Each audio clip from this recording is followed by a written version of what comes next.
Sports. We are the Sports. We are some Sports.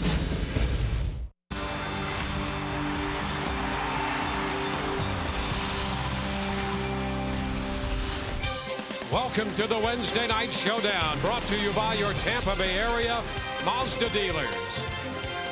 Tonight, the Rays homestand continues Interleague Baseball with a wrap-up game of this two-game set against the Arizona Diamondbacks.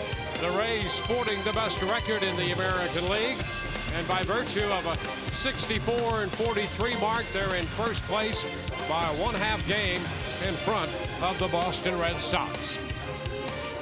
Hi again, everyone. Welcome to Tropicana Field and another evening of Rays baseball with Brian Anderson. I'm Dwayne Stats. So good to have you looking in tonight. Todd Callis along in just a few moments. Rays winners last night 5-2. They have built quality through versatility. Nobody fits that bill better than Ben Zobrist, whether it's on defense or in the lineup. And tonight he's hitting cleanup. Well, Ben Zobrist, first of all, he goes to the All-Star game and he says, okay, if I'm an All-Star starting in the second half or after the All-Star break, I'm going to have to turn it up a notch. And this is exactly what he's done. Starting with that series in Toronto, his average at 381. More impressive than that is his on-base percentage, which is at 447. And guess what? He's getting it done from both sides of the plate. Right-handed, he's hitting 400. Left-handed, he's hitting 370. Continues to be very dangerous in important spots tonight for the Rays. On the mound for the Rays is going to be Jeremy Hellickson, and you can see what he's done in his last 7 starts. A 6-0 record, 209 earned run average. The team has won all 7 of those starts. He's comfortable mechanically on the mound right now. That has led to a repeatable delivery. He's now able to put his pitches where he wants them, and when you're able to do that, the confidence starts to build and the results will follow. Here's a look at his last start when he defeated the Yankees in New York on Friday. Gave up just a run on 4 hits in the 6 innings he worked, striking out 3 and walking 2, making 102 pitches. And tonight, Hellickson goes after win number 11. The trading deadline has come and gone. And when we come back, as that clock ticked down, Todd Callis will review the comings and goings.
by wrapping it up with a victory to put them at 22-4 in the month of July. Tampa Bay and Arizona wrapping up this two-game series. Rays victorious last night 5-2. July 31st marks the trade deadline, where you do not need to have players clear waivers. It was at 4 o'clock today, and a couple of teams in the AL East over the last 24 hours did add to their starting rotation. For the Red Sox, they add Jake Peavy to the rotation from the Chicago White Sox. They traded Jose Iglesias in a 3-player deal. Bud Norris is acquired by the Orioles from Houston. They're playing each other tonight, so they actually had to just switch some players within the two clubhouses. Jason Hamill, the former Ray, goes on the DL for Baltimore. And Jesse Crain, acquired on Monday by the Rays from the Chicago White Sox. He'll help in the back end of the bullpen after he comes off the DL right now with a little shoulder strain. Joe Maddon said before the game, the way his team is going, not necessary that they had to make a move today.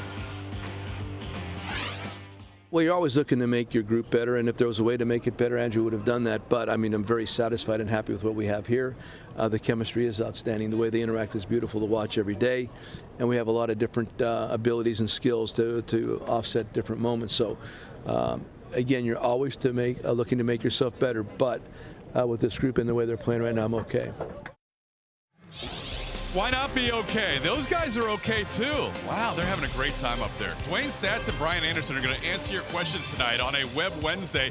Tweet your questions to @SunSportsRays with the hashtag AskRays, and those two will have as many answers as possible. We're ready for baseball on a Wednesday. Jeremy Hellickson with the recently added Ryan Roberts from AAA Durham in the lineup tonight, as Wade Miley, there he is, the lefty, will go for the Diamondbacks. Enjoy all the action of the Rays and the D-backs right around the corner here on Sun Sports.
Of July, tossing 7 complete games, more than any other team in baseball has hurled all season.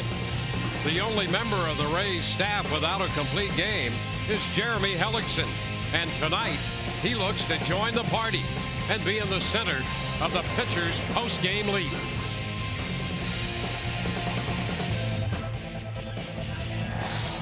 Welcome to the Wednesday Night Showdown, brought to you by your Tampa Bay area Mazda dealers. The Rays again tonight square off against the National League's Arizona Diamondbacks.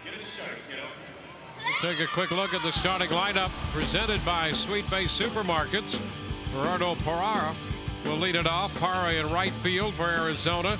Martin Prado will hit second and play third. Paul Goldschmidt at first base. The DH Eric Chavez. Aaron Hill hits fifth in front of Cody Ross. A.J. Pollock in center. Will Nieves catches again tonight. Cliff Pennington, the shortstop, will hit ninth. Well, taking the mound tonight for the Tampa Bay Rays is going to be right-hander Jeremy Hellickson, making his 22nd start of the season. 10-3 on the year, an ERA of 4.48. These numbers brought to you by Coventry Healthcare of Florida. And though that win total of 10 has really picked up, his last 7 starts, the team's won all 7. Jeremy in that span, 6-0, 2.09. Pitching with a lot of confidence right now and looking to keep it rolling. Let's take a look at the defense for the Rays as it lines up behind them. A little bit different look in the outfield, left to right. Full, Jennings, and Myers. Ryan Roberts will be back at third base facing his old team. Escobar, Zobrist, and Rodriguez complete the infield. And Jose Lobaton will be behind the plate. There was a lot of speculation when Ryan Roberts was lifted for pinch hitter at Durham in their game last night. Here he is back with the Rays with Matt Moore going on the disabled list, and so Roberts in there playing third base tonight. Evan Longoria will DH. We are set to play baseball. Here's Parra, the right fielder, and the first pitch of this game delivered by Jeremy Hellickson. It's a strike call. First pitch presented by Pinch a Penny.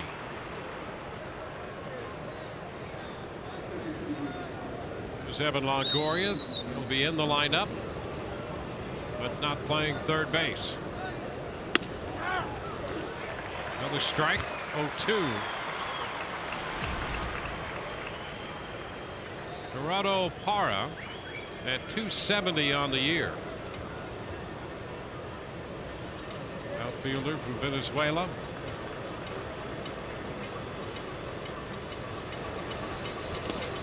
Pitch is low. He was 1 for 3 last night. In fact, hit by a pitch his first time up. That's how Roberto Hernandez started his night last night, and then wound up going the distance and came 1 out away from throwing a shutout.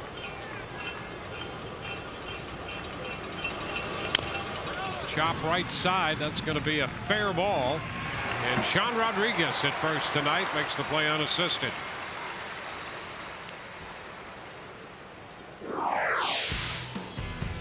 Elbow soreness that developed his last time out for Matt Moore. Yeah, and with all these off days coming up and the opportunity to go to a 4-man rotation, you don't take any chances with Matt Moore. Not a big deal. It's not something that he feels on every single pitch, which is a very good sign. But while you have the time, you let that elbow calm down and have him fresh and strong for the stretch run. Good move. Smart move. Well, that moves right into the scenario that Joe Madden painted. There's no way you know when you're going to have to put a guy on the disabled list. Prado up here taking that first pitch for a ball. But the Rays thinking already in the month of August with the off days, it could be a month of winning, but a month of regrouping and heading strong into September. Yeah, I mean, think about that. And a great changeup here by Jeremy Hellickson. But think about that. You've got a well-rested David Price, far below what his innings should be. He's going to be ready to go. And then Matt Moore is going to get a little bit of a breather here, and he's going to come back fine. In fact, Matt said, listen, if this is September, October, I could pitch. Yeah. I could definitely pitch through this. But while you have the opportunity with the off days, just give him a break, let that thing be 100%, and then all of a sudden you get him fresh. Goodness. It's hard to imagine that these guys could get any better, but nice to know you've got some fresh arms down the stretch. Well, it speaks to the depth that the Rays have right now in the pitching department. It's low, 2-2. Jeremy Hellickson out there for the 22nd time. Rays have gone 10-1 against the National League this year, a major part of their success.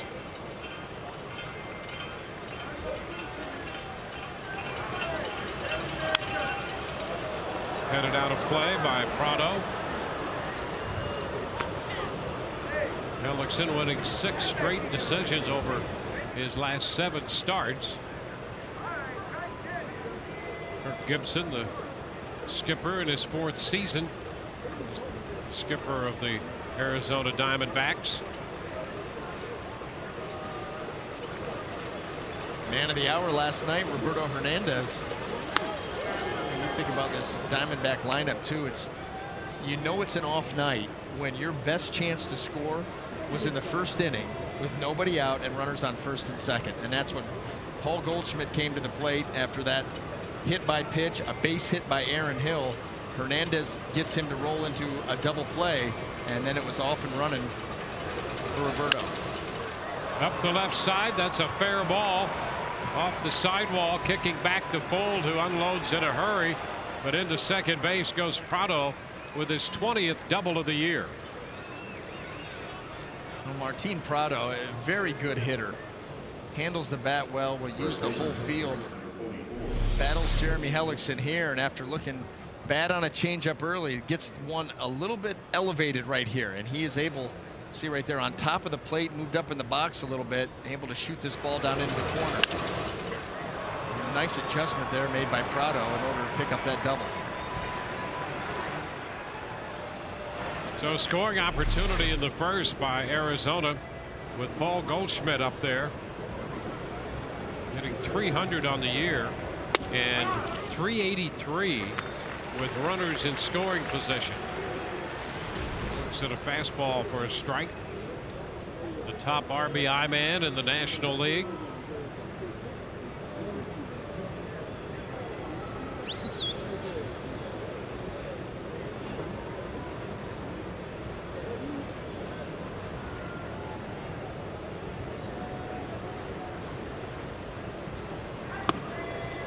Upstairs.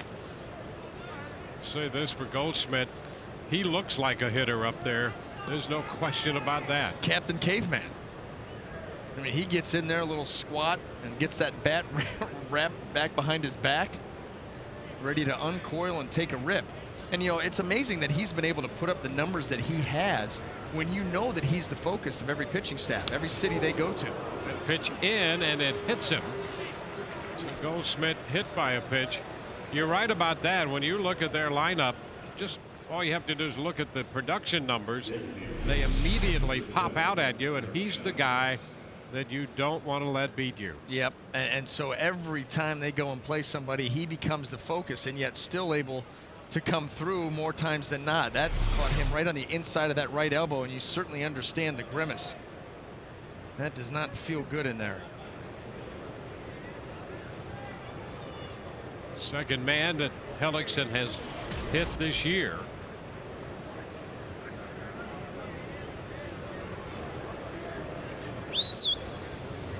Eric Chavez DHing. Pitch is a strike.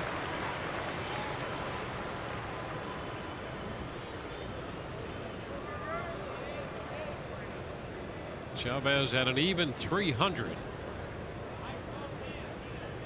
He hit the home run last night with 2 outs in the 9th that denied Roberto Hernandez the shutout. Hit it right down the right field line and off the foul pole. Well, Hernandez was very sharp last night.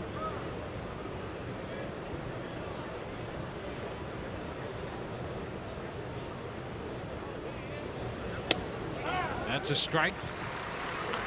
Takes the count to 1-2. Can you think of any pitches that Roberto left out over the plate with elevation? It seemed like if he had a ball elevated, it was close to the hitter or it was far off the plate. Nothing elevated out over the white. Everything that was out over the plate was, you know, a little bit above the knees down to the shins. And that will point to his success all the time. Cut to miss. He got Chavez to chase the changeup. So 2 gone. First strikeout of the night for Hellickson. And probably not exactly where Jeremy wanted this, but you got a guy that's down in the count, have a tendency to expand his zone. And he goes well off the plate trying to reach that changeup, and as you would well imagine, couldn't. There's Aaron Hill. These two have faced each other from Hill's time with the Toronto Blue Jays. Now playing second base for the Diamondbacks. He's one of 3 lifetime against Jeremy. First pitch is in there, a strike call. Prado doubled. Goldschmidt hit by a pitch. 2 men on with 2 men out in the first.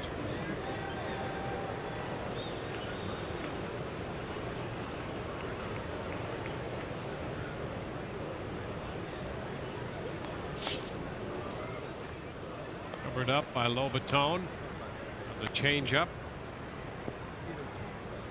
Rays start the night a half game up on Boston. Arizona running second in the National League West, 3.5 behind the Dodgers. Dodgers have won 4 in a row, and the Diamondbacks have dropped 3 straight. 3.5 out. Powell out of play.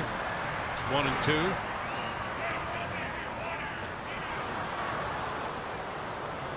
The Dodgers have been very hot, taking over first in the National League West. Diamondbacks actually have spent the better part of the year in first place in that NL West race, but not now. The Rays will see both these clubs from the West. The Rays take on the Diamondbacks and the Dodgers on their next road trip. A high chop to short. Picked on the short hop on a backhand by Escobar. Safe the call at first, and the bases are going to be loaded.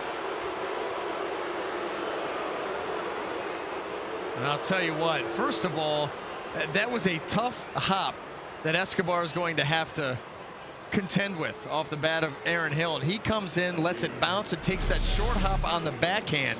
Boy, this is a tough way to go after a ball. Then has to throw on the run, and the timing right there a little bit off. And right there down at first base, Phil Cuzzy says that Sean Rodriguez did not keep that foot on the bag. It was awfully close. It was close. Tough to see from those angles. And obviously probably tough for Phil to see, but that was the call. Goes as an infield hit for Aaron Hill. The bases are loaded. Cody Ross becomes the hitter. Ground ball through the left side for a base hit. Prado's going to score. Goldschmidt heads to the plate, and the throw cut off. It's 2-0 Arizona. So on the first pitch, Cody Ross gives Arizona a 2-0 lead. Now there have been so few hiccups by the Rays defensively, and I know that went down as an infield hit, but more times than not, we're used to that play being made. It's not, and Cody Ross immediately is able to cash in for the Diamondbacks. That extra base runner right there, he just hammers one in the hole, and everybody run with 2 strikes and full. A little bit of trouble getting this out of his glove. Goldschmidt's able to get in. Hill at second with Ross at first. A.J. Pollock steps in, getting the start in center field tonight. And there's a first pitch strike.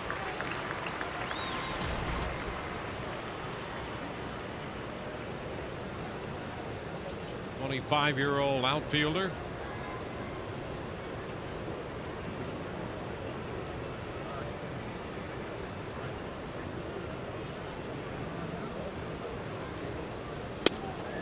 Up in front of the changeup. 0-2.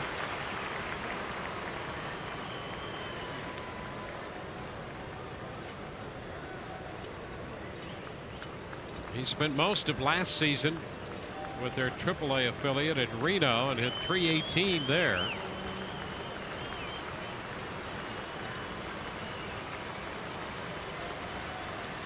Oh, 2. Tapper foul. Pollock hitting 7th. Kirk Gibson's lineup.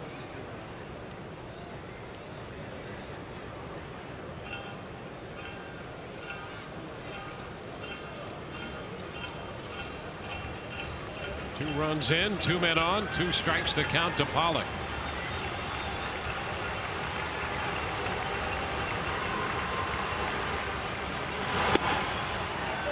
Fastball wide. Pollock takes it off the plate.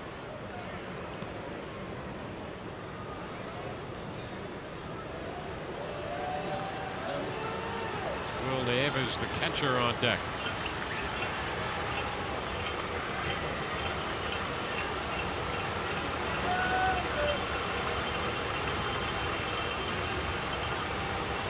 The 1-2 outside. 2-2.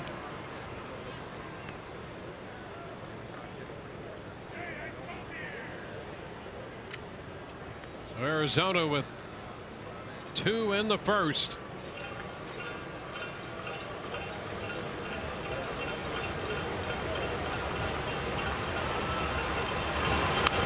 Pollock pops this one back. That's going to be out of play. Holding the count right there. 2-2. Pollock out of Notre Dame. It's a first-round pick by the Diamondbacks.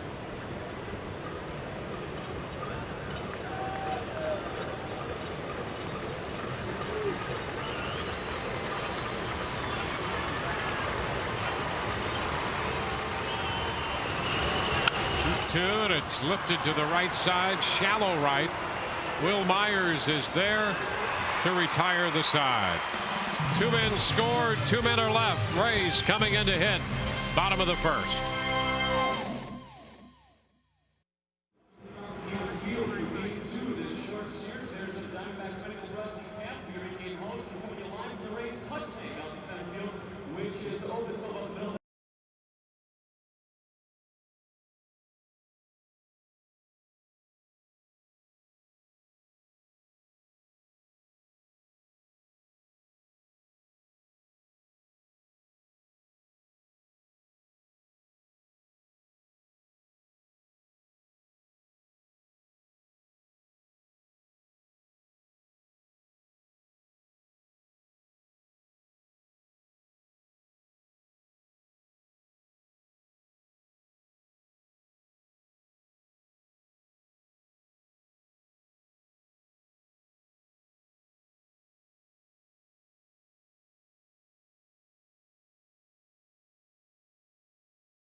John Rodriguez assuring Jamie Nelson and the rest of the Rays that his foot was on the bag and that the throw beat Hill. And you know what? That's why I went to the thought that the foot may have come off the bag, because it was clear that the throw got there in time. There was no way that he was just calling him flat out safe. Thought he had to be, the only choice he had was the foot coming off the bag, where it appears, obviously the foot was on the bag, appears that the call was that the play was beat out by the runner, and that clearly was not the case. The throw was there in time for the out. That's a huge turn, because it ends up costing the Rays 2 runs. Always tough enough to get 3 outs. Yeah. Very difficult to get 4. So it's 2-0 Arizona, and Desmond Jennings leads off. Shortens on the bat. Takes the pitch upstairs. Rays facing left-hander Wade Miley. You can see making his 22nd start. His season numbers brought to you by Coventry Healthcare of Florida. Jennings takes a strike. 1-1. Desmond hitting .261 overall. .333 against left-handed pitching. Miley will not give you a lot of time to think about what you want to do up there unless you step out on him. And that's what Jennings is already doing. Yeah, well, he wants to engage his defense, work quickly. He knows what he wants to do. An awful lot of fastballs from this lefty. Chopper towards second. Hill gloves and throws. Jennings is out number 1. Rest of the Rays lineup presented by Sweet Bay Supermarket. Evan Longoria hitting second following Jennings, and then Will Myers. Ben Zober, Sean Rodriguez, and Ryan Roberts down the middle. Yudel Escobar, Jose Lobaton, and then Sam Fold in left field hits ninth.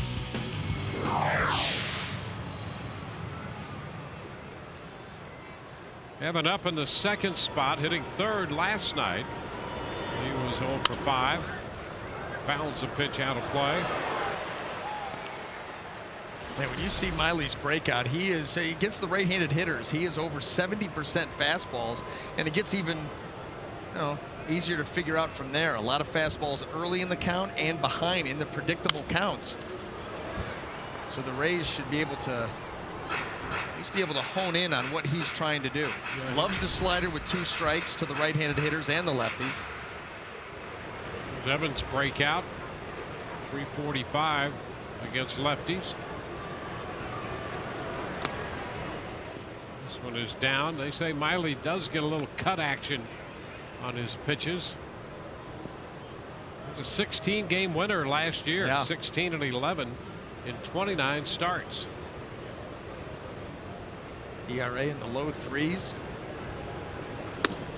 And a cut and a miss. He throws a fastball and gets Longoria. Elevation. Brought that one up just a little bit and added a mile or 2 onto the velocity. 92 on this pitch by Miley. Actually not even where he wanted it. You could see he wanted it in on the hands. That ball sails up and away, but the result still goes his way.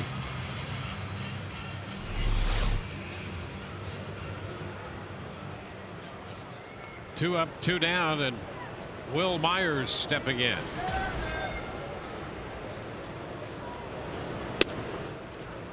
Pitch moves away off the plate. And Miley's been on a nice little run since the beginning of June. He went into that start that he had on June the 5th. He was 3-5 with an ERA of over 5. Since then, in 10 starts, just a 4-3 record. However, a 2.69 earned run average. He's given up 3 earned runs or fewer in all of those starts, 2 earned runs or fewer in 6 of the 10.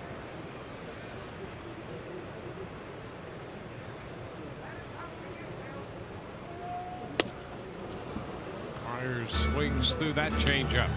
And that was a pretty changeup from a lefty. Great arm action on that pitch by Miley.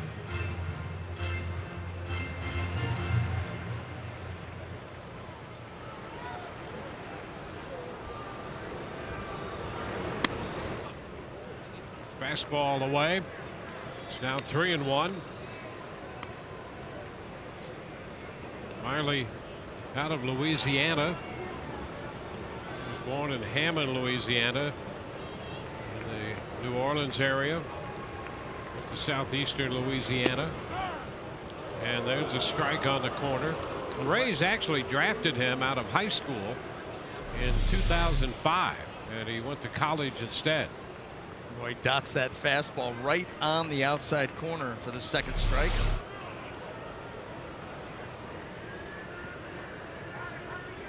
Full count to Will. And a fastball cut and a miss. A 1-2-3 inning for Miley in the first. On to the second. It's 2-0 Arizona.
Sports brought to you by Mazda. Visit your Tampa Bay area Mazda dealers. By Toyota. Let's go places. By Coventry Healthcare. Coverage so you can keep living the life you want. Go live. We've got you covered. And by Tampa Bay Radiation Oncology. When cancer strikes, strike back with CyberKnife. Available at Tampa Bay Radiation Oncology.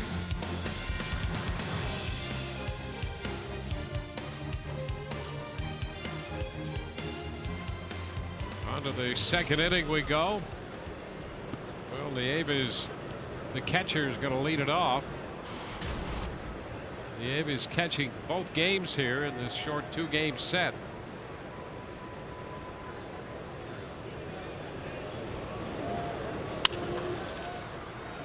Lifted up the right side, a long run by Myers, but he will not be able to get there while falling behind the bullpen mound.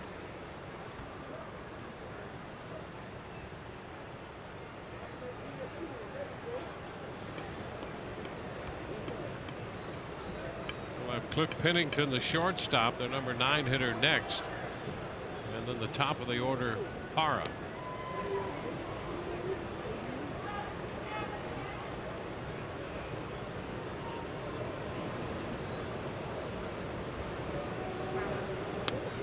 There's a curveball and a big one for a strike.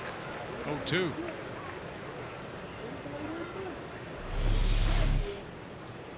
Starts this ball in off the plate. Nieves gives up on it, and it just clips the inside corner. Ground ball to the shortstop. Escobar's throw to first. One away in the second. It'll be interesting to see. And, you know, Jeremy Hellickson, his changeup is always going to be a big pitch for him. But after the success that Hernandez had with his last night, and obviously a different style, Hernandez has more late finish on it than Jeremy's, who just kind of dies and never gets to the plate.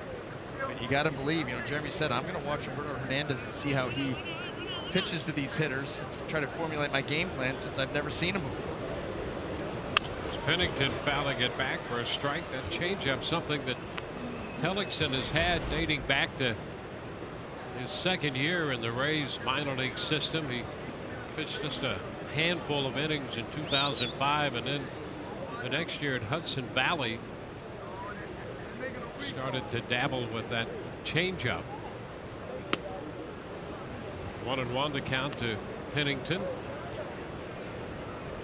And that has made all the difference for Hellickson. That changeup.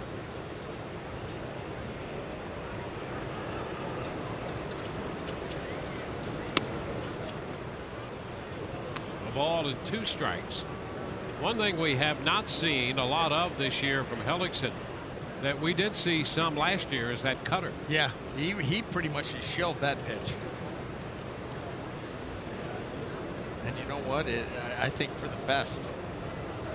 He really, the way that he's able, and especially right now, the way that he's able to manipulate the zone with his fastball and that changeup and the curveball, that's all he needs.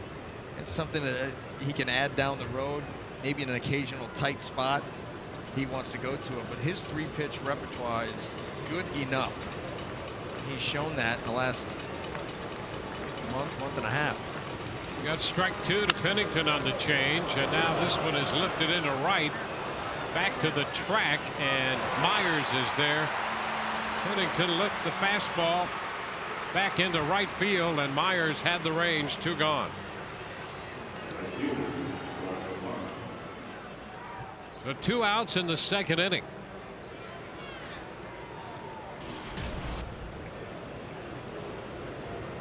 Big key for Jeremy Hellickson is, you know, to stay away from those pitches at the thigh and at the belt. Every pitcher wants to do that, especially with Jeremy. He's not blessed with a ton of movement on that fastball, so he needs to be precise with it. And that's what we've seen over that 7-start span where he's 6-0 with an ERA barely over 2.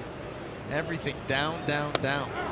When you can do stuff like that and just drop in a first pitch hook, something that Parra is probably not looking for, immediately gives you the advantage. Gerardo Parra, 1 strike the count. He grounded out to first to start this ball game.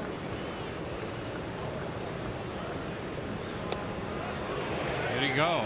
Yes, he did. Ron Kupel down at third. Says that's a swing.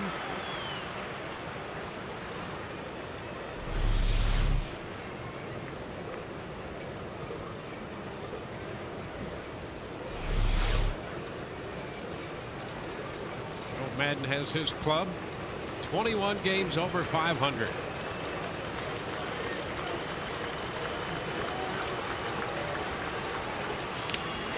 And a swing and a foul tip strikeout. Curveball takes care of Parra. 2-0 Arizona.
$100 to the Pediatric Cancer Foundation for every Tampa Bay Rays home run televised on Sun Sports. Season's total up to $12,000 now. Ben Zobrist leads off the second, takes a high fastball. And hitting cleanup. Sean Rodriguez will follow, and then Ryan Roberts.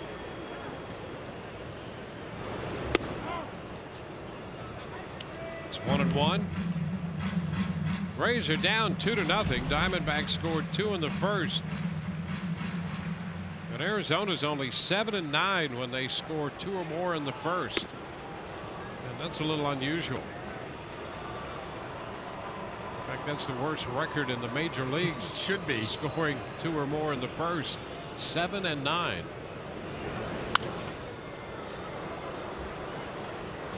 Two and two. Well, that's something the Diamondbacks are going to have to continue to add on, because this Rays team is going to battle you to the final out. It's one of the fun things about this club, the resiliency of it, not only for stretches of time, but just within a game. Falling down early, the team does not get rattled. They do not change their approach.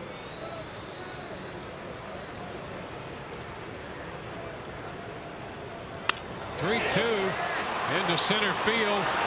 Pollock is there. Had a little stutter step coming in, and he made the catch for the first out. Let's check in with Todd Callis right now. Todd? Dwayne, it is a Web Wednesday. A few viewers were wondering what you guys were reading or what you were talking about, BA, on the phone. But the first question is actually about the possibility of a Ray being a Rookie of the Year. A lot of fans want to know about Will Myers' chances. And also Chris Archer. There's also a guy in the bullpen who hasn't done too poorly either. Guys, back to you. Yeah, there's a whole battle right here on the Rays roster for the Rookie of the Year. When you've got Archer, Myers, and Torres, you could make a case for any one of those three. And of course, we saw the other rookies in contention. Iglesias now with the Tigers traded over from Boston, and Nick Franklin with Seattle.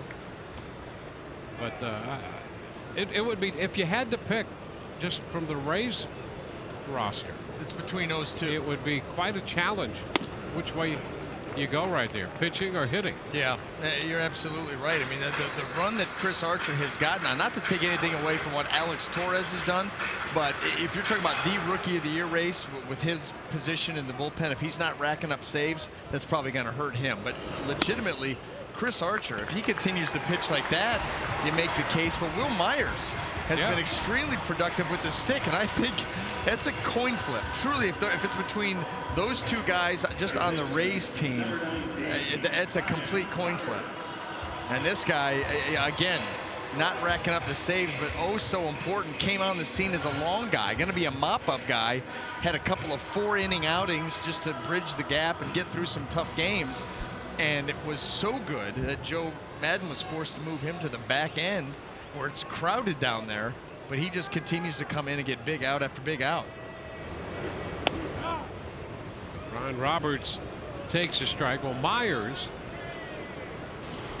he was impressive from the day he came up. I mean, he was hitting home runs on big stages and all of that, and seemed right at home, whether it was at Fenway or Yankee Stadium, right in the middle of a race like this. And since the All-Star break, he led the major leagues in hitting with his hot streak, 16 out of 35, and 12 runs batted in for him in that stretch.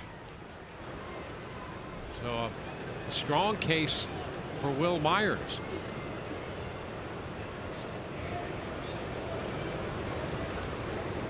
Roberts just back from the Durham Bulls. Strike the count. Former Diamondback facing his former club. And it's 1-1. That'll be the key for Ryan Roberts tonight, is not to get too excited at the plate. You're going to get a handful of at-bats.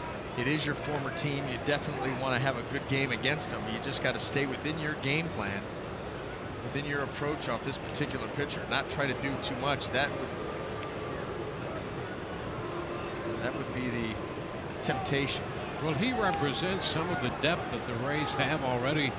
You talk about the trading deadline, and the Rays apparently had some conversations going, but as Andrew Friedman said, there's nothing that really fit. And so they do add Jesse Crain, and they figure to have him come back from the shoulder situation and be available in the not too distant future. And Ryan Roberts, who has been up and down 2 or 3 times between the Rays and Durham, gives them some depth.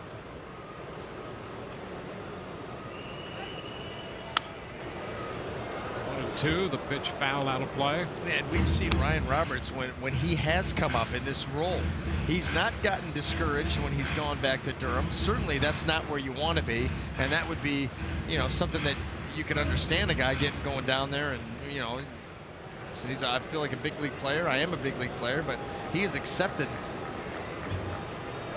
it very well. And when he's got opportunities to come back up, even though they may have been limited in case in point, just the one game, hit a couple home runs in that game, able to just come up and continue to do what he can to help the team. Roberts out on strikes. Well, let's hear what Andrew Friedman had to say about the trading deadline.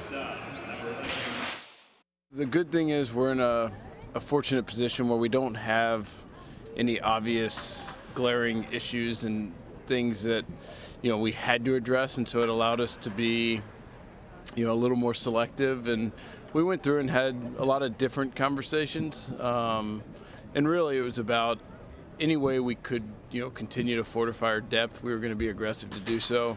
We actually really like the guys that we have in AAA, but if we could do something to extend that line, that's something that we would have been aggressive to do. But you know, nothing lined up, and you know, we're happy with the guys we have. Well, they have great depth, and they've actually extended that depth by creating the versatility that this club has featured in the Friedman-Madden era, and that's been a big part of keeping this team as successful as it's been. 1-1, and they have not been in those years big trading deadline teams. No. piece here, a piece there.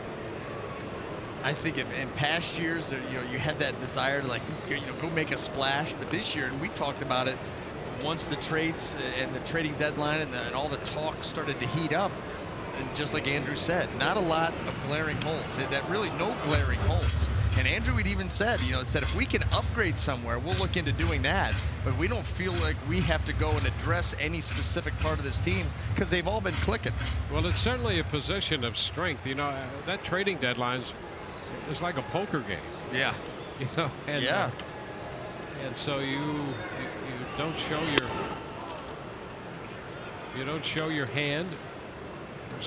The Rays in a position where they didn't necessarily feel as if they had to add a piece, and when they do, they try to do it on more or less on their terms.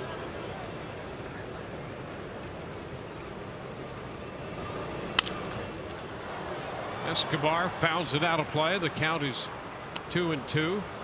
Well, the other thing that Andrew has said is with all of these discussions regarding players that they like, players that may feel it, all that does is it potentially sets the stage for off-season. Then you go to the winter meetings and you pick up where those talks left off, and you've kind of already done some of the background work on them. Full count. Well, they may not have brought anybody in, can still be productive in the long run. And they're always aware of other talent. I think a great example of that was Kelly Johnson. Friedman said a couple of weeks ago that he was a guy that they'd had interest in over the last couple years. Runner goes on the 3-2 two-out pitch, and it's skied down the right field line. Foul. Couple of feet foul out of the reach of Parra. Well, regarding that trading deadline, let's take a look at tonight's AT&T social media poll. Which American League East rival improved themselves the most at the deadline? PB1, Boston by getting Jake Peavy, or the Baltimore Orioles TB2 by getting right-hander Bud Norris. Tweet your vote to @SunSportsRays. What do you got? Well, Norris, here's the deal. Peavy has been there, a veteran, and that's going to be a significant pickup. Escobar drives it high and deep into right center field, and over there right in front of the wall by the 370 marker, Parra makes the catch to retire the side. Through 2-0 Arizona.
Not many downsides to a 23-4 stretch, but Joe Madden talked about one last night. He talked about with all the success, you do not want to be looking back And of course, you don't want to be looking forward either. So Madden put out a tweet, very simple, very Joe Madden-esque in his wording.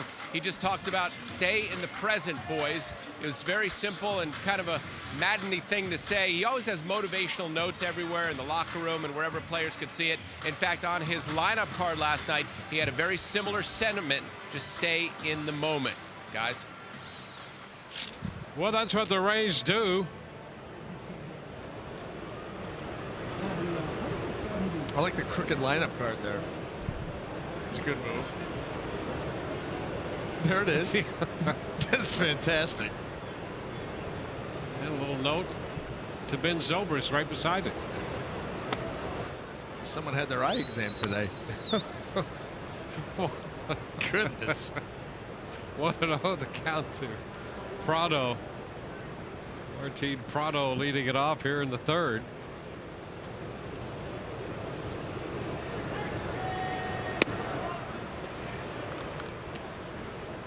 Hellickson, 2 balls, no strikes the count to Prado. Goldschmidt hits second, and then Chavez.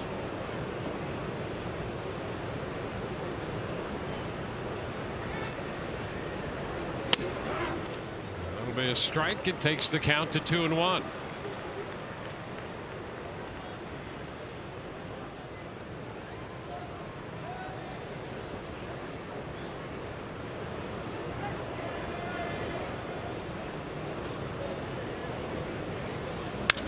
Hot shot up the left side. That's going to be just foul.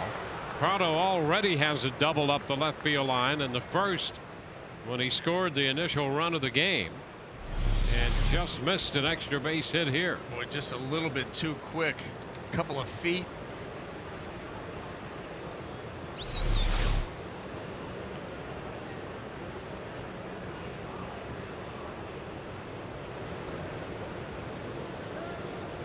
Hellickson facing Arizona for the first time in his career.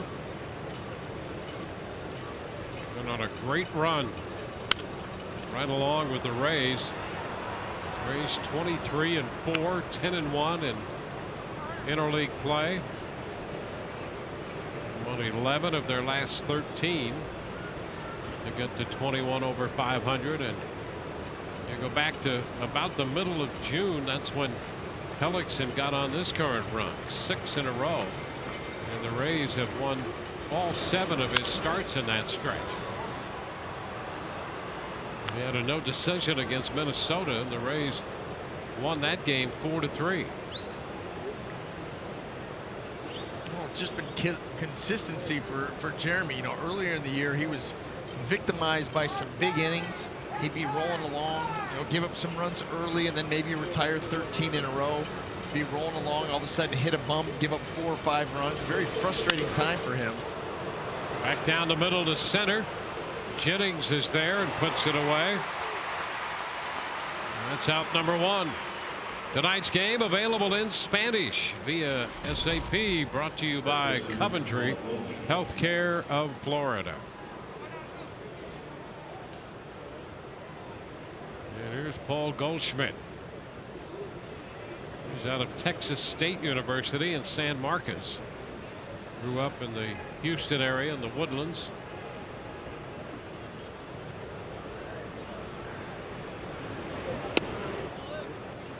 Pitch inside to him.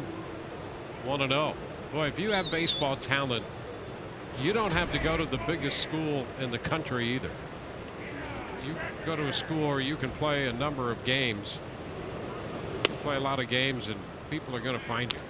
And that's the difference. You know, when you think about football, a big deal is always made if a guy comes out of a Division II school, because physically they're just not there. And when you get to the NFL, you better have all the physical attributes, you know, that they expect to be able to succeed.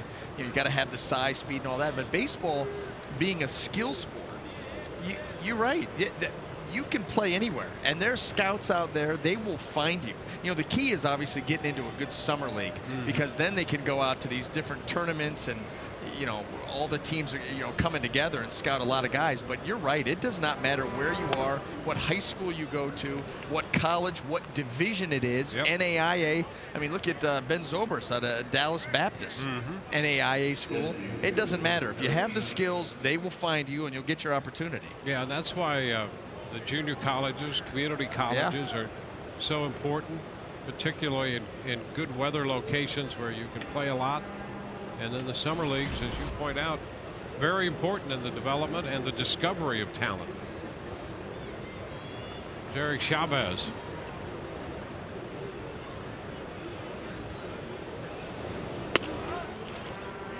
Pitch is a strike. I will tell you this, though, the one thing that's interesting, you know, when you do go off to college, if it's financial aid or a scholarship, how important grades are for college baseball, because they don't have, you know, football, everybody gets a scholarship. You bring in 25 guys, you hand out 25 scholarships. If they lose a couple of them with, you know, grades and attrition along the way, so be it. That's going to happen. In baseball, that's not the case. You got like 11 and a half or 11.7 scholarships to divvy up with 30, 40 guys that are going to be on the team. So they can't afford to have someone coming in there and flunking out. That's what always astounded me getting recruited. The first thing they wanted to ask about was the grades, and I'm thinking, hey, listen, what about the heater? The heater coming downhill at you. What? You didn't want to talk about grades first? No, who does? Who does? But that's how important it is. They can't afford to lose those spots, and that's those scholarship dollars, because they're so limited compared to some of the other sports, or the big ones like basketball and football. I've been around you all this time, and I thought you were a grades first guy. Listen, I put it together, Dwayne. I put it together. I got you. I just, you know, I didn't like to toot my own horn about that 2-4 that I would carry. Well, I know who were in your life who would be big about grades, and that would be Mom and Dad. Listen, my mom assaulted Nate Leet, the team massage therapist in Boston, when, you remember, he did the edge walking in Toronto.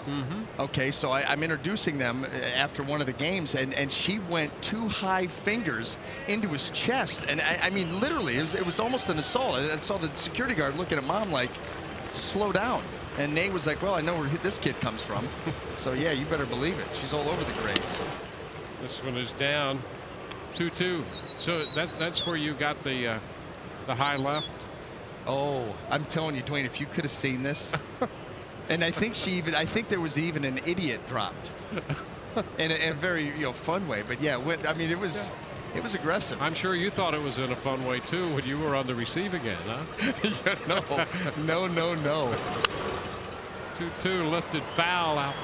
It's going to be out of play down the left side. The count holds at 2-2. But you're right, to get back to college ball, and Goldschmidt hitting started this little adventure into where you play college ball in the situation. You discover all that talent, but grades are important. Yeah, they absolutely are, for the reason you mentioned. Aside from just the idea, it's always good to make good grades. Absolutely. Apply yourself. Long drive deep to right off the bat of Chavez, down the line, and it's fair and gone. Chavez, who hit the foul pole last night in the 9th inning, just missed it. On the fair side, however, it's a 2-run home run, and Arizona takes a 4-0 lead. Chavez once again, this pitch here, getting out and flipping it down the line, very similar to last night. Ball a little bit down, that one middle of the plate. Last night a little bit closer middle in, but the result the same, right down the line. 2-run homer. Well, he's been swinging the bat well for the better part of the last month for the Diamondbacks. He did spend some time on the DL and just got back at the end of June, and has come off and has hit well. Victimized the Rays twice here in the last 2 nights. 2-0 the count to Aaron Hill.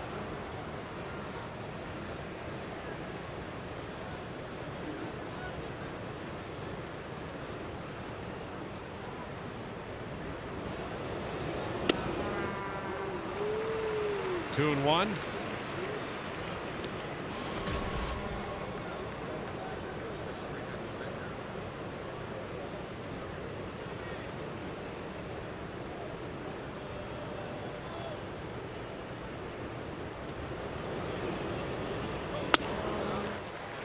Fastball up and Hill swings through it. 2-2. It's the 17th home run given up by Hellickson this year. 12 of those to left-handed hitters. Line drive, that's a foul ball. Holds the count to 2-2.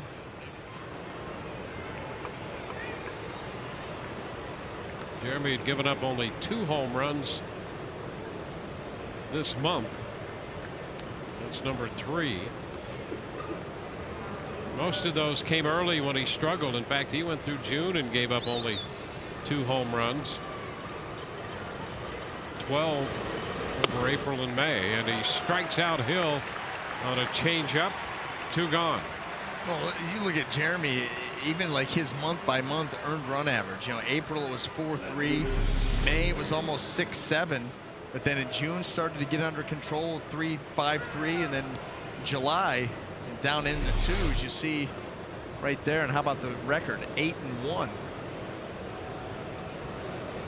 Out to win this one tonight, he's going to need the Rays bats to come alive here. Down by 4. Cody Ross takes a fastball in off the plate.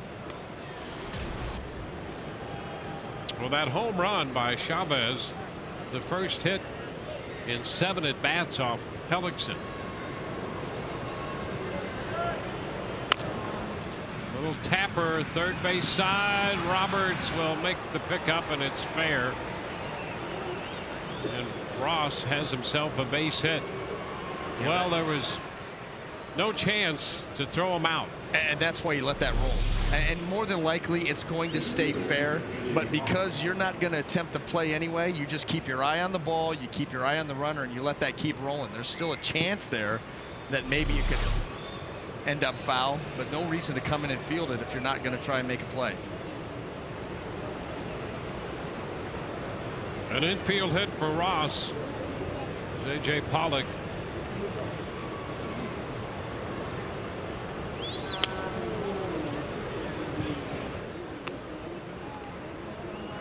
One ball, no strikes.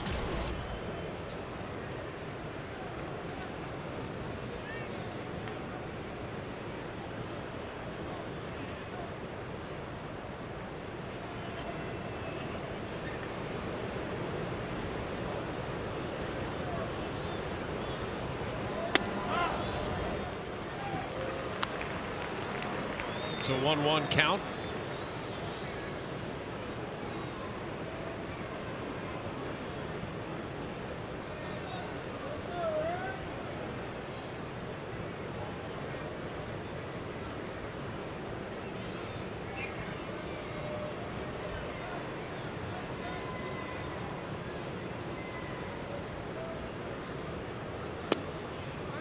Two balls and a strike. Hellickson made 30 pitches in the first and gave up 2 runs when Cody Rouse singled home Prado and Goldschmidt. Goldschmidt scored again here in the 3rd on the home run by Eric Chavez.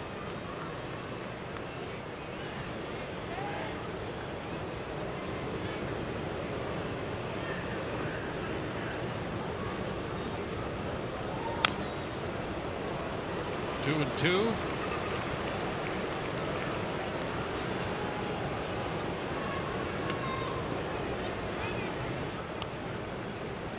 .30 in the first and 30 here in the 3rd. 71 already for Hellickson tonight. Yeah, that number has gotten up there in a hurry. Just being the 3rd inning, like you said.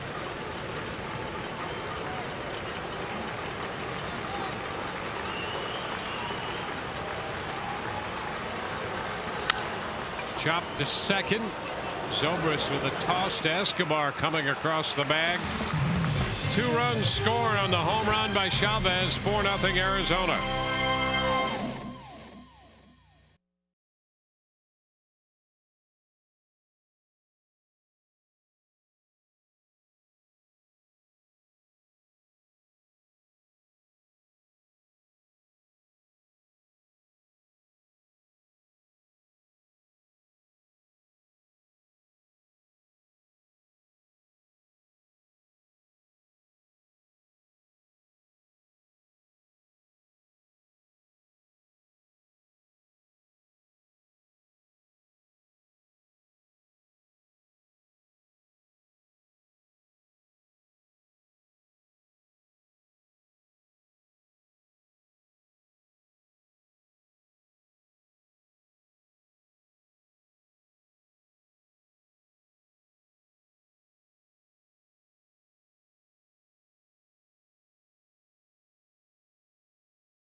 Rays to enjoy the good life as they take on the Blue Jays Saturday, August 17th. After the game, One Republic takes the stage as part of the Rays Summer Concert Series, performing their hits Apologize, Feel Again, and Good Life. For tickets, visit raysbaseball.com/concerts.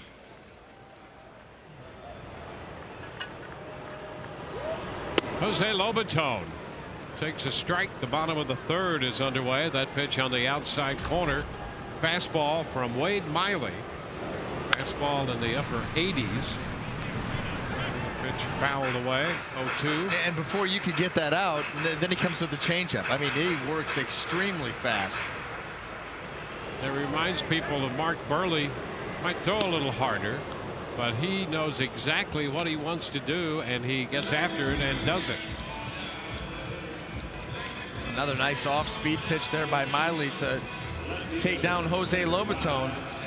Well, and that's the thing. Most pitchers do. You know, most pitchers, you know, whether you take time out there or not, as soon as you throw the pitch, you see the hitter's reaction, you know how you want to pitch him anyway. A lot of times you already have an idea what you want to do with the next one. Sam Fuld getting the start against the lefty and leans back to take the pitch for a ball. Sam overall 200 this year, but 343 against lefties.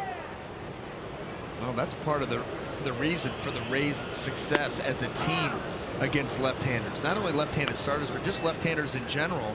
They hit them better than anybody in baseball by a wide margin, but it's the left-handed hitters getting involved that has made them extremely dangerous. Ground ball to second, off the glove of Hill, recovers and throws, and still gets Sam Fuld. Boy, that was a quick recovery by Hill after the ball deflected off his glove. Well, and it had to be, because Sam Fuld, you know, he's always running hard. That's one of the things about him. Not going to take a play off. Right there, already running hard, and has to reach back quickly just to get him by half step.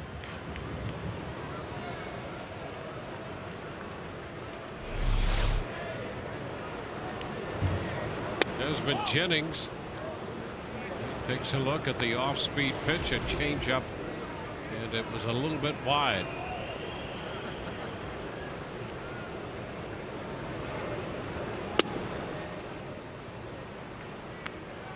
Two and 0.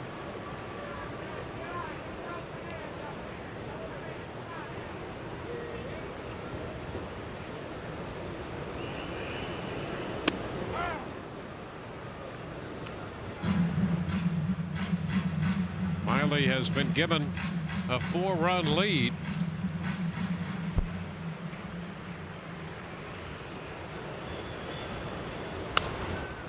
Foul ball back. Speaking of a 4-run lead, Houston has a 4-0 lead over the Orioles in Baltimore. Robbie Grossman up with the Astros, hit a 2-run home run and a 4-run second. His first home run.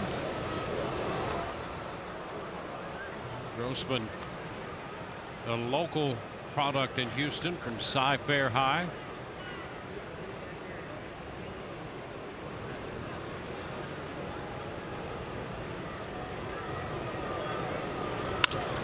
Fly ball back into left center. Ross cutting to his left, though, and he makes the catch. Jennings out, and so are the Rays. 1, 2, 3. We go to the fourth. 4-0 Arizona.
And our Toyota Trent takes a look at the American League East 4A into interleague play this year. The Rays leading the pack 10-1. The Red Sox 7-2. Everybody over 500 in the division except the Yankees. They're 5-8. Yeah, the Rays definitely take care of business. And you know what this reminds me of here, this Toyota Trent doing? You know what we've not had enough of? And what would that be? Interleague stats. Oh, yeah. You know what I mean? I mean, they're not the kind of stats that you're going to come across every day. You know, it's kind of a special occurrence. And we just haven't had that many interleague stats to banter about back and forth. Here's the question. How do you make those apply? They're just fun to look at. Some things you do just for fun. Right. Just for the fun of it. Interleague stats is one of them. It's just for fun. There's a strike to Will Nieves. I think they're cute. Particularly the interleague statistics over a period of years. Oh, I love that. The 3 year, over the last 3 seasons of interleague play, you know, Johnny Swing the Bat is hitting 372. Yeah, this is how you hit against strangers. Right, over 3 years, 8 times a year. Yeah. How about who cares in all capitals? It's just hard to make any rhyme or reason of that. Look at Nieves. His interleague career, 230. What did we learn from that? He chops one up the middle. 237. As a base hit. Actually, his interleague career is probably so short and the game's so few that 230 just went to 310. How about Jeremy Hellickson now? 7 starts, 1-3 in interleague play with a 641. Ask and you shall receive. Now the interleague stats are coming hot and heavy. Well, you asked for it. Yep. And so you get them all. You're going to help. Cliff Pennington up here. The pitch is down, a ball to no strikes.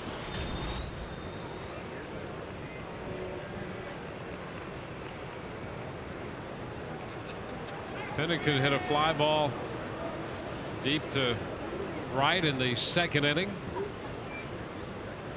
Quick move to first, and Nieves back in.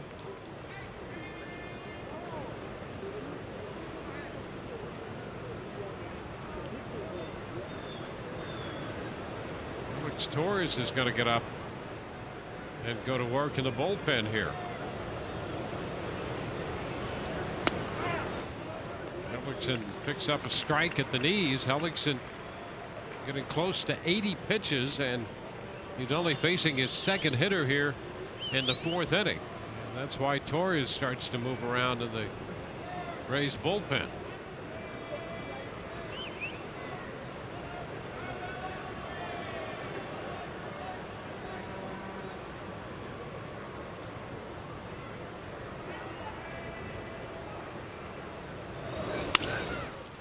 Fly ball short center. Jennings coming in a hurry is there to make the catch. Hustling back to first, the Diamondbacks catcher Nieves. Too much speed. Too much speed covers too much ground. I mean, you had better either scald a ball, I mean, just really crush it to get over his head. And if you hit one in front of him, you better really deaden it, because if it hangs up there, it's just no chance that he's not going to get to it. Well, look at the range on this one, BA, coming in. And he's slowing up. And then think about the range, the ability he has to go back and run a great route to make catches. Yeah, and that's why, you know, you just got to catch him position where you don't hit it, and you had better hit it extremely hard. He will run it down. Base hit. Change up that stayed up. Hara is aboard. Down to 2nd goes Nieves. And this is one of those tough games right now that Jeremy Hellickson finds himself in. It started off, you know, a tough call that goes against him. Actually should have been out of that 1st inning. It was extended because of a safe call that shouldn't have been. Cody Ross fouled that up with a base hit, cost him 2 runs. The home run by Chavez right down the line. And now the Diamondbacks able to get a couple of more runners on base here with just 1 out. So 2 men on, 1 away. Martin Prado will be the hitter. Just a reminder, As you enjoy a cold one, to look forward to Miller time later in tonight's game, brought to you by Miller Lite.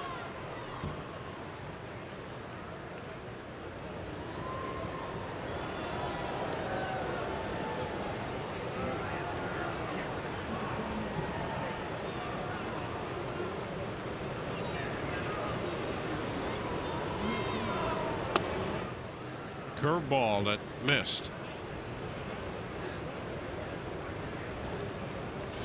Curveball there, not much bite to it. The changeup prior to that was up.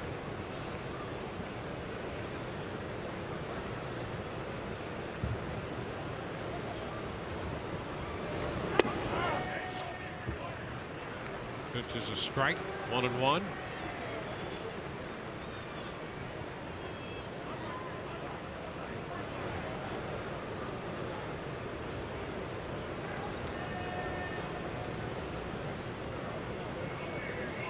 Prado 0 for 4 last night, but a double and a run scored tonight.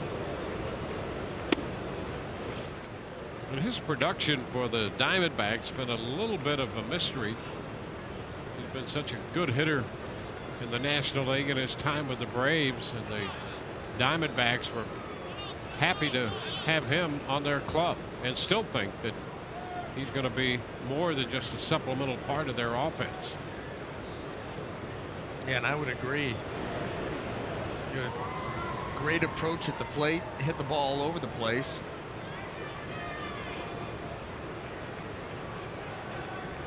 And it's not like he changed leagues either. You know, staying in the National League, he's seeing the same pitching. No reason to believe that if he's healthy, he's not going to be productive.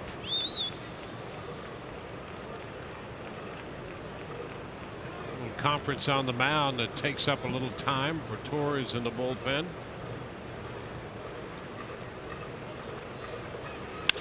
Ground ball third. Roberts to second, 1, first base 2, 5-4-3. Zobrist had to reach in the middle, but made the catch and turned the double play all at the same time, retiring Arizona. We go to the bottom half of the 4th, 4-0 Diamondbacks.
It's a nice job in the middle of that double play on that ground ball to third by Prado. Yeah, the throw a little bit offline, but you see him right there able to catch that ball while coming across the bag, keep the foot on the bag.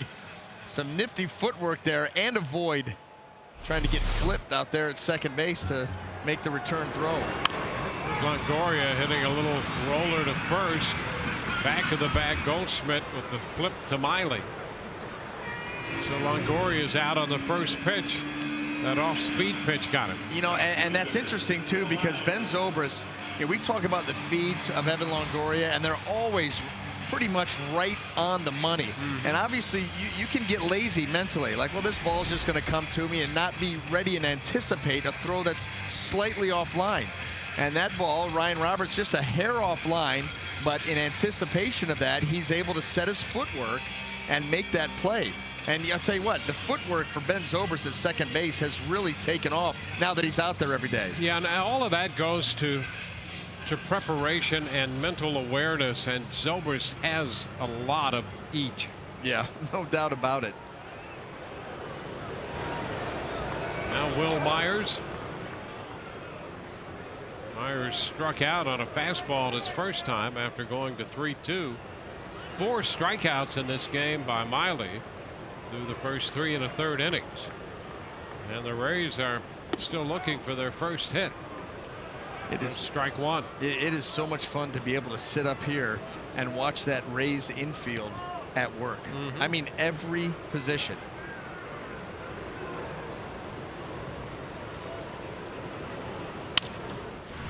Down to third. That's fair. Might have hit the back of the bag and kicks toward foul territory. And a big turn by Myers. So there's a base hit. The Rays have their first hit. And Myers has a 12-game hitting streak. Now Martin Prado is expecting this ball to bounce up. He's going to backhand a chopper. But I think that's exactly what happened. As it comes down, it hits the back edge of the bag and stays down. Expecting the hop, and right there, it skips off the bag, stays down, and off the edge of the glove.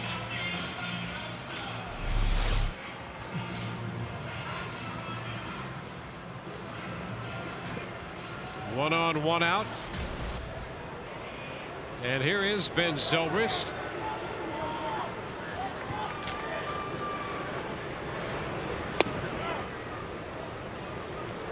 There's a strike.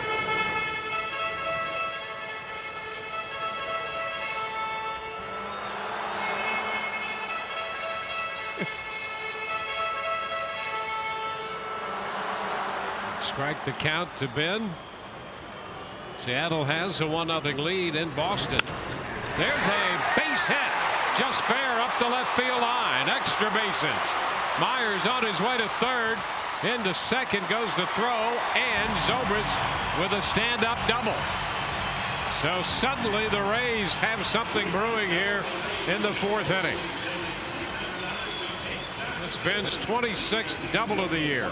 Now chip away, you need base runners. Rays were able to get their first hit, and then this ball middle, trying to get it in, stays out over the plate, and Zobrist just hammers it down the line.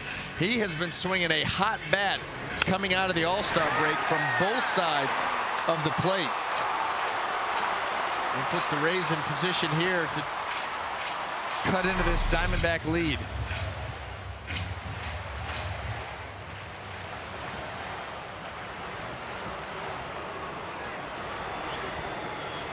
Sean Rodriguez. Sean takes a pitch too low.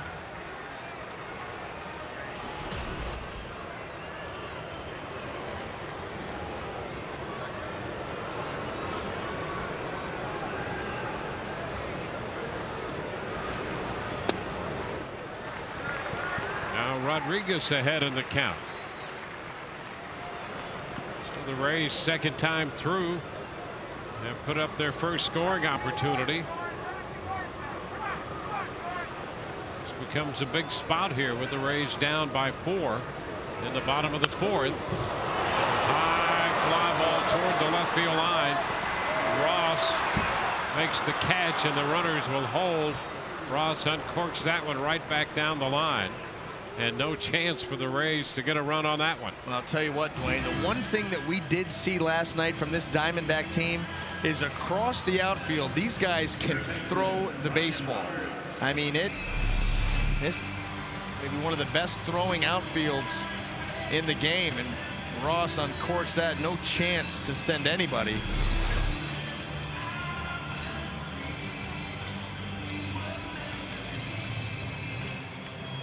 We saw Parra let go of a couple last night. Yeah, Parra has 9 assists so far this year. Well, and you know what? And those numbers will eventually go down. And you'll say, well, he's not having the same kind of year. He's not throwing guys out. Well, that's because guys are going to stop running on him. Yeah, they get smart. Yeah. Say, forget it. Too many outs on the base paths. We're not going to challenge it. They'll test you. You do, a year or two of 9+, 10+, and all of a sudden you don't get that many opportunities. Ryan Roberts, who struck out his first time. 1 strike to count. Carlos Gonzalez with 10, and Parra and Andrew McCutchen each with 9. Parra already has a Gold Glove in the National League.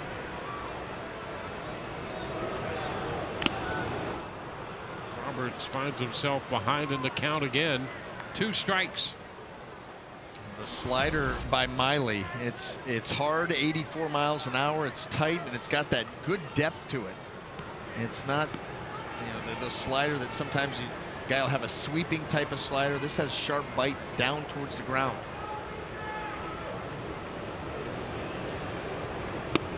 And a swing and a miss. The slider takes care of Roberts, and the Rays miss an opportunity, trailing 4-0.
Time for the Just for Men mustache and beard.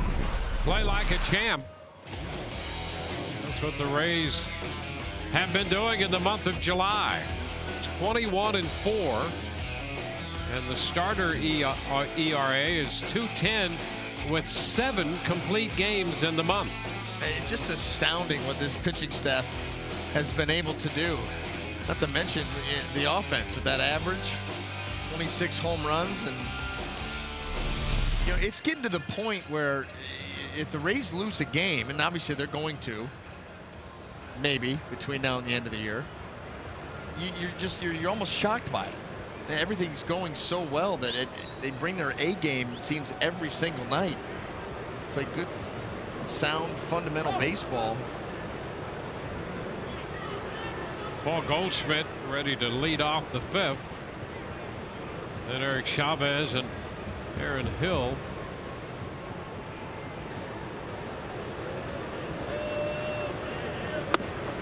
Cut and a miss on a fastball, strike 1. Well, the Rays came into this game for the month, as we saw on that graphic, 21-4. A win tonight would give them the 2nd best July in Major League history. As long as you're tabulating wins and losses, they're 21-4.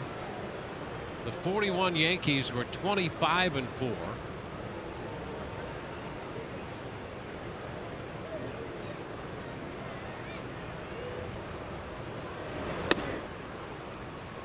Two balls and a strike to Goldschmidt. The Rays have had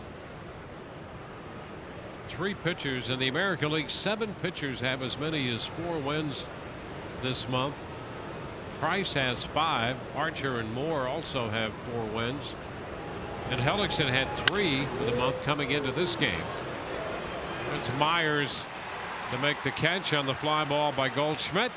With 1 out and the base is empty, we'll check in with Todd. We continue on a Web Wednesday with our first look at Jesse Crain, our first listen to him as we caught up with him before the game. You see he was acquired from the Chicago White Sox. In exchange, the Rays will give either a player to be named later or cash considerations to be determined later. What a season he was having with Chicago. Here's Crain before the game.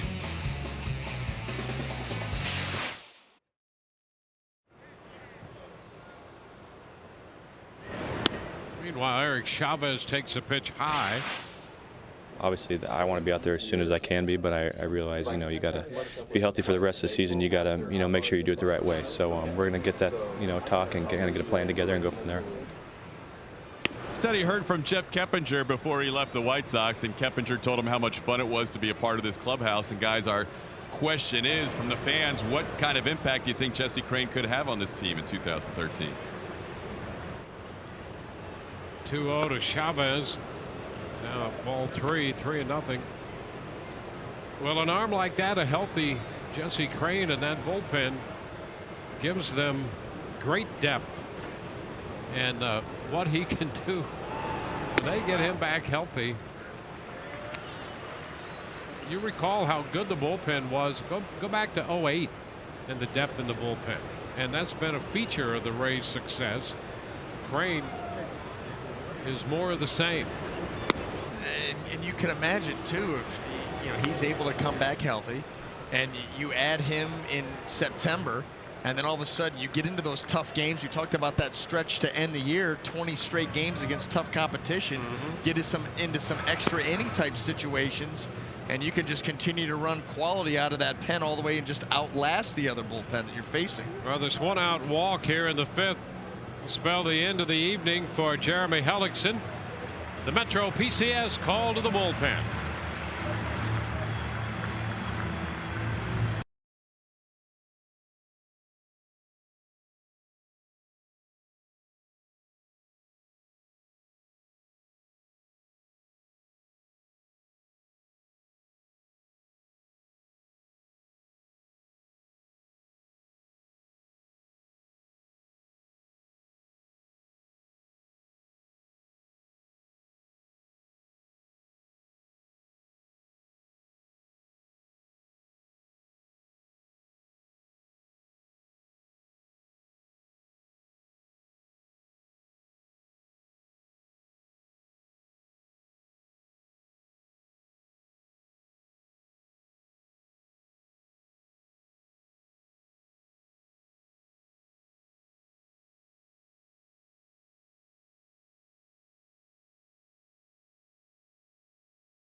Honda dealers. Visit your Honda dealer for great lease and finance deals on fuel-efficient Hondas. By Checkers, feast on.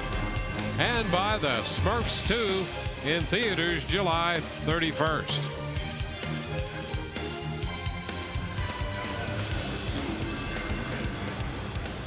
Alex Torres, the new pitcher for the Rays. He inherits a runner at first with 1 out, 4 1/3 for Hellickson tonight. And 92 pitches. Gave up the home run to Chavez. So far 4 runs, and the runner on would be held to his account. First pitch to Aaron Hill is high. 1 ball, no strikes. Just one of those nights for Jeremy. Just wasn't as sharp as he normally has been. These guys are not perfect, even though night after night they show you just how talented they are. There is an off night every now and then. Roller foul. Steve Sachs with the pick, and perfect toss into the front row of the stands.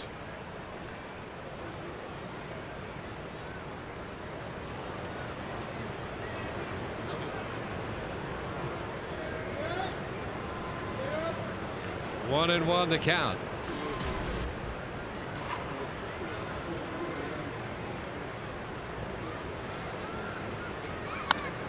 Too high. 2-1. So tonight's outing, in terms of innings, the shortest outing of the year for Hellickson. He made 92 pitches in 4 1/3.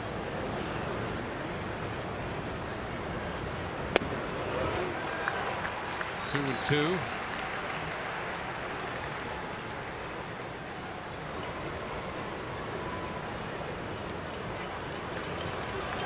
Two runs in the first and 2 runs in the third.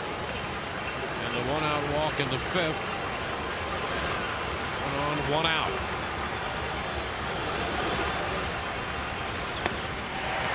And that takes care of Hill. Fastball from Torres strikes out the Arizona second baseman. Aaron Hill just got a little bit too long in that swing, and Torres crowds him with this heater. Swing gets a little long, never able to get there. And Torres able to slip it by him. Strike out there.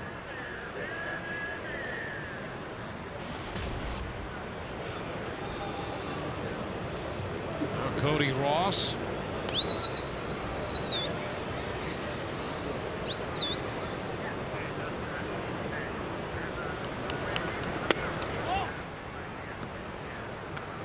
Ball, no strikes.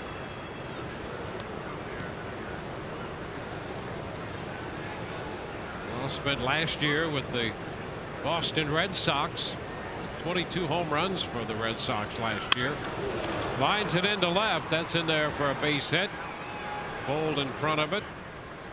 Chavez up to second. That gives Ross 3 for 3 tonight.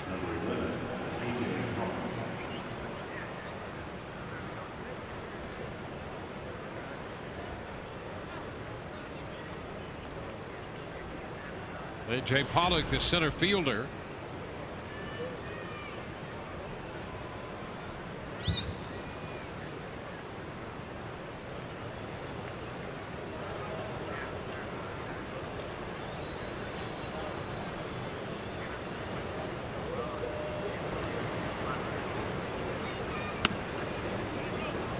Pitch is low.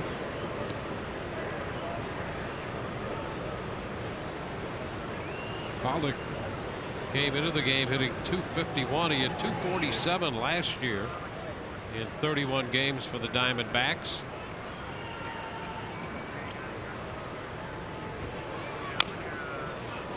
Foul right at the plate. 1-1.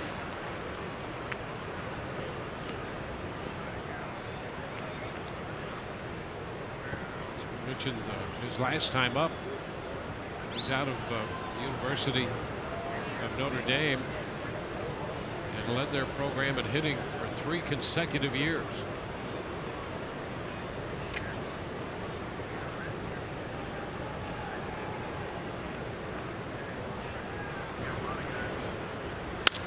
Line drive going to be caught by Escobar. That will retire Arizona. 2-man left, bottom of the 5th coming, 4-0 Rays trail.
Reminder, fans, thanks to you, the Rays have sold out the Papa John's bullpen box for the remainder of the 2013 season. To find out about other great group outings here at Tropicana Field, contact Group Sales at 855-GROUP-TB or email groupsales@raysbaseball.com.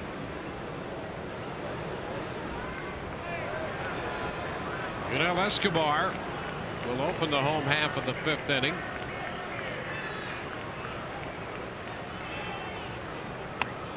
First pitch way high from Wade Miley.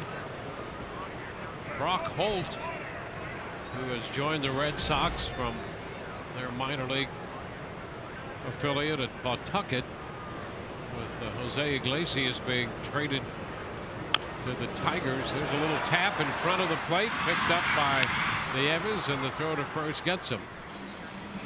Holt has doubled in a couple of runs, and the Red Sox have taken a 2-1 lead.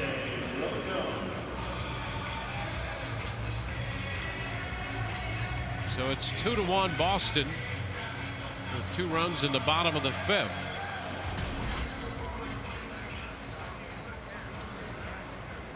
So he doubled in a run and scored a run, actually.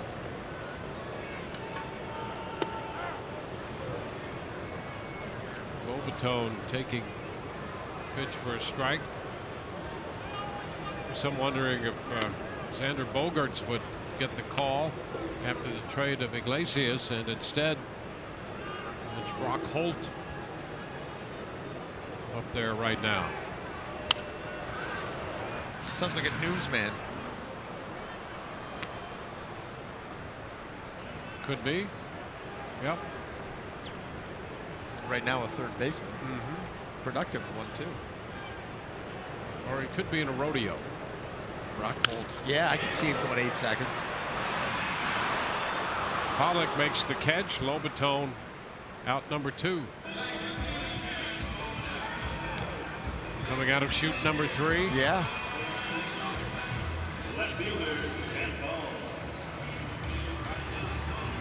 Base is empty. Here's Sam Fuld. Wade Miley has been quietly dispatching Rays hitters pretty efficiently. You see that pitch count up there, 65 through 4 2/3. And the Rays have just the 2 hits. Left 2 men in scoring position in the 4th. That's been their only scoring threat tonight so far. And he gets Fuld to chase this fastball up. I'll tell you, he works quickly, you know, moves that ball around. The fastball, he attacks with it. We've seen some pretty good changeups, so some very good sliders. Well, you've got to like a pitcher who works quickly and moves the ball around. Yeah. Because that gives him such an advantage. He knows what he's going to do, and if he can do it, and he's been doing that so far tonight, his location's been good. He has 5 strikeouts. He's walked only 1. Well, the hitter, he doesn't have time to think through his at bat. I mean, he's up there just trying to follow him around the zone. And if he's changing speeds and able to hit his spots to go along with that good slider that we've seen when he throws it down. Fuld fouls this fastball away. That might have been off the plate, but at 2-2 you can't take the chance, and he just defending the zone fouls it. Don't put your fate into the hands of an umpire on those borderline pitches. You got to just fight to at least foul them off. There's that slider. He is out on strikes. So a 1-2-3 inning. On to the 6th, 4-0 Arizona.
First base hit by Cody Ross, chased home Prado and Goldschmidt, and Eric Chavez hit one just inside the foul pole tonight in right field in the third. That came with Goldschmidt aboard to make it 4-0. Rays had a threat with minutes second and third and one out in the fourth, but left him on. And at the end of 5, the Rays are down 4-0. Jeremy Hellickson out of the game after 4 1/3, and Alex Torres came on. Got the final 2 outs in the 5th, giving up a hit. Picked up a strikeout along the way, and he faces Will Nieves, the catcher. Lifts it into right center field, and there goes Jennings to make the catch. Any opportunity at all, and Jennings is going to be there to make the grab. Okay, here's how I go, Dwayne. I see ball off bat. I look up, and already I've looked down and started to put F8 into my scoreboard. Yep. You just know he's getting there. Can't hang up there for too long. Too much speed. Good speed, good routes. Good jumps. That's a deadly combination. Yeah, he quietly has just been superb in center field. Not a lot of flash, not a lot of attention called to himself. He just does a great job out there. Well, and you know what else? He doesn't have the highlight reel plays because he's too good. He gets there. That's exactly right. Doesn't have to dive. That's right.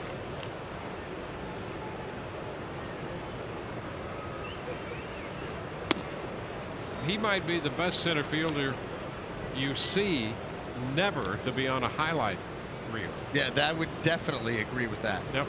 Definitely agree with that, because you think back at how many times he's gone over the wall or how many times he's gone into the gap. And first of all, Rays pitchers don't give up too many out in center field. And then when he runs down those balls in the gap, he runs them down, is able to stay on his feet. Not too many times does he have to leave his feet.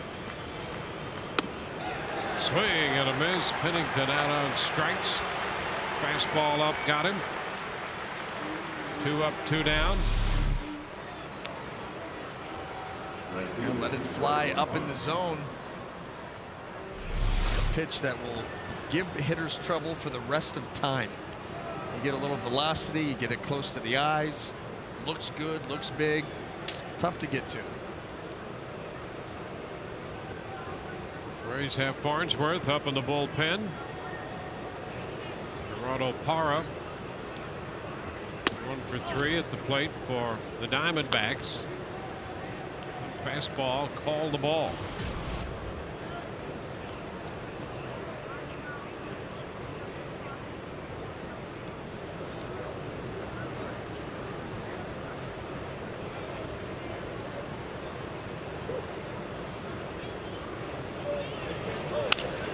Chopper first base, just foul. 1-1.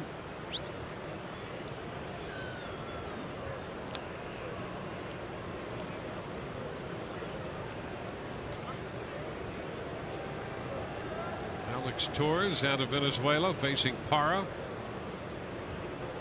Parra from Venezuela as well. Came up in 2009 with Arizona.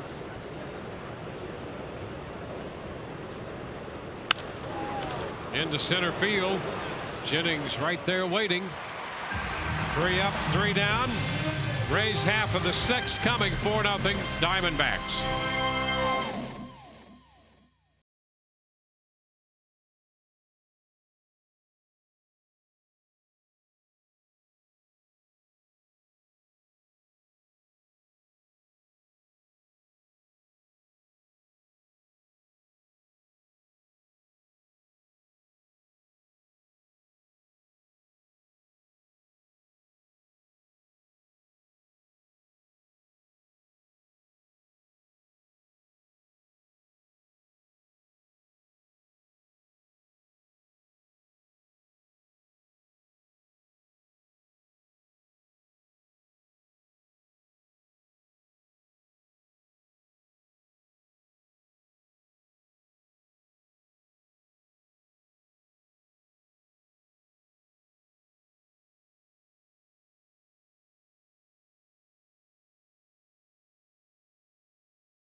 You by your Tampa Bay area Mazda dealers tonight from Tropicana Field.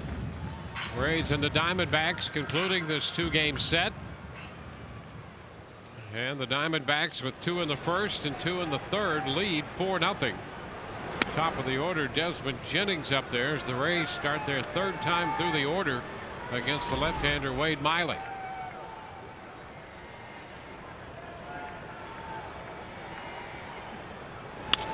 Ground ball, deep short, backhanded by Pennington, and a quick, strong throw in time to get Jennings. One away, and we'll check in with Todd Callis. Dwayne, the Red Sox coming into tonight trailing the Rays by a half game. They're playing the Seattle Mariners at Fenway Park, and with a 2-1 score, Kendrys Morales with his fly ball to left field. Humberto Quintero rumbles home just in front of the throw by Mike Harp, and they were tied at 2. Then one batter later with 2 on and 2 outs. Raul Ibanez singles into right. Brad Miller at great speed easily scores in front of the throw. Mariners take a 3-2 lead on the Red Sox, who scored their 2 runs on a couple of errors, a couple of unearned runs earlier in the game, guys. All right, thank you very much. Evan Longoria with a 1-0 count. 0 for 2 tonight. 2 balls, no strikes. We'll keep an eye on that Boston score. The Rays up by a half game in the American League East. Best record in the American League at 64-43. Rays really have only had 1 threat tonight. That came in the 4th inning when Myers singled with 1 out and went to 3rd on the Vince Zobrist double.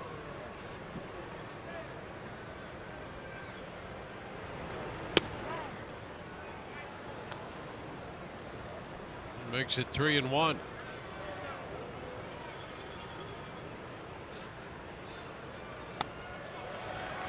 And Evan is aboard. 1 out walk. Let's see what the Rays can do about building on that.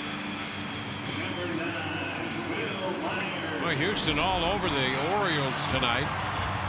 They had a 4-run second, a 5-run 4th, and they've added another run in the top of the 6th. It's 10-0 Houston over Baltimore. Wow. Well, you know who's going to have to slow down that Astro offense tomorrow night, Dwayne?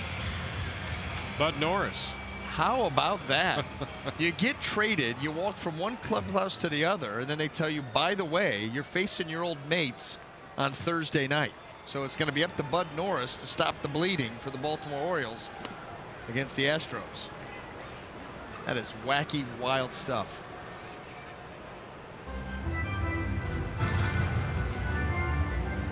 Finally misses on the first pitch to Will Myers here. The Rays trying to figure out this 26-year-old left-hander. Yeah, well, he's had them befuddled. Apparently my speech too. But what he's done is he's just worked quickly, thrown a lot of strikes, moved the fastball around, slider, a changeup. He's been in attack mode for the first 5 innings, 5 1/3. Rays have been on their heels a little bit. It's been tough to figure here so far tonight.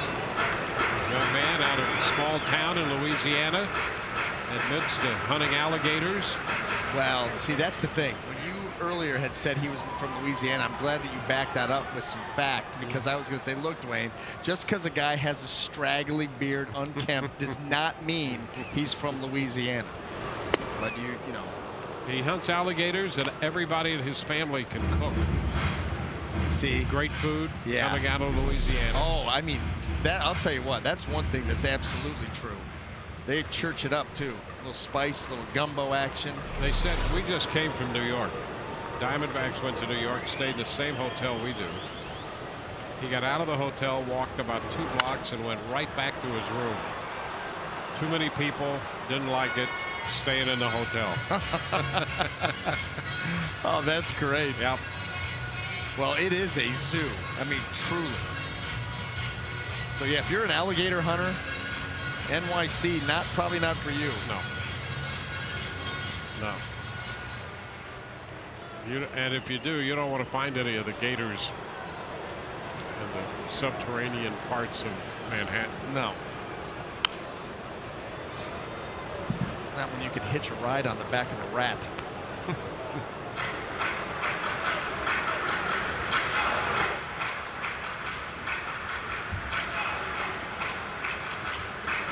2 balls, 2 strikes the count to Will Myers with Ben Zobrist due up to follow. Longoria's at first.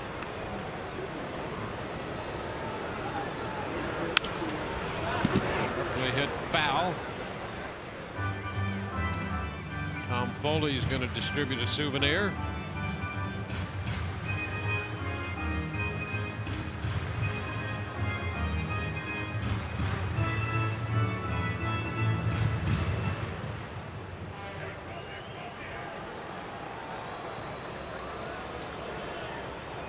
The night is complete for that young man. Yeah, no doubt. Into the dirt. Blocked by Nieves and a full count on Myers. Yeah, that was a nice block and some good hop back there by Nieves. This is not easy. Out in front of the plate, but look at him. Make sure that arm, knock it down, and quickly right after it. Nobody's advancing on that one. Appreciate that effort. But you don't always see it.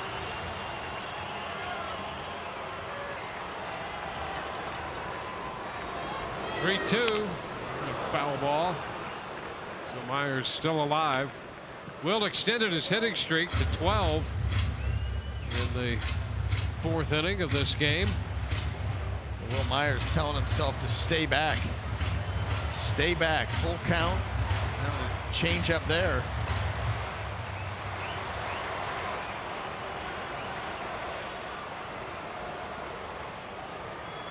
This will be the 9th pitch of this at bat.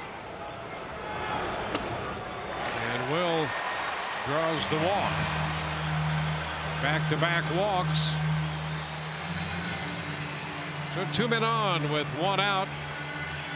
San Francisco Giants are coming in, and here's what's coming up Friday on Rays Live. Pre-game show presented by your Gulf Coast Honda dealers, the defending world champions in town. Take a look back at the 2008 draft, relevant with that series. And Archer and Bumgarner. Madison Bumgarner will do the pitching against Chris Archer in the opening game of that series. We'll have it beginning at 6:30 with the Rays Live, the pregame.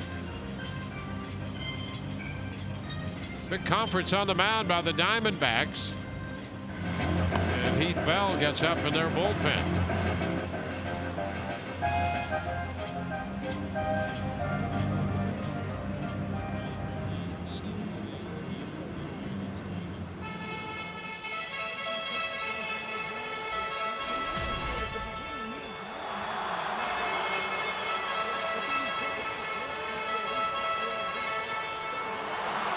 Myers at first, Longoria at second with 1 out.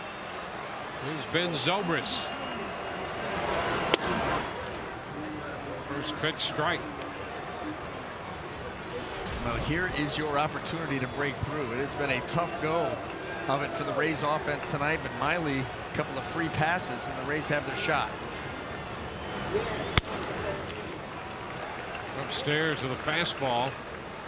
It's 1-1. Miley about to make his 90th pitch of the game. And is up in that same spot, missing again with a fastball. 2-1.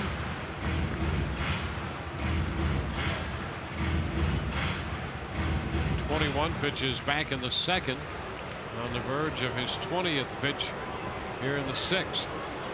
And a liner into center field, but it's going to hang up and be caught by Pollock. Zobrist hit the fastball and lined it to center, and Pollock makes the catch. Now all you can ask your hitters to do is go up there, have a productive at bat, and hit the ball hard. And that's exactly what Ben Zobrist did. He'll line drive, but sometimes it's right at guys.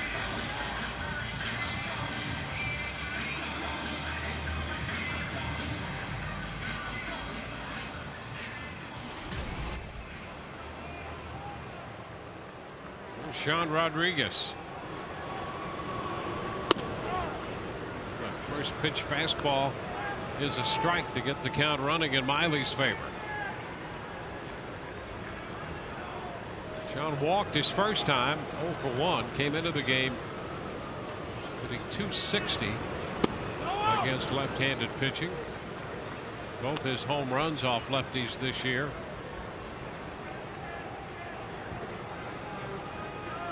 Rays could use a long one right here. They're down by 4. And a strike. Fastball up and away, but in that part of the strike zone. Or maybe it wasn't. Fox track says it was off the plate.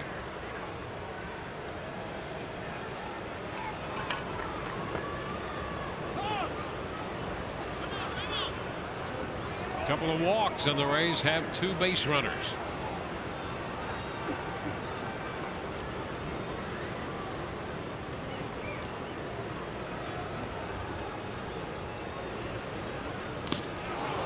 Rodriguez is out on strikes. That slider that's been good for him tonight chalks up another strikeout. We're through 6, 4-0 Arizona.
Go to the 7th.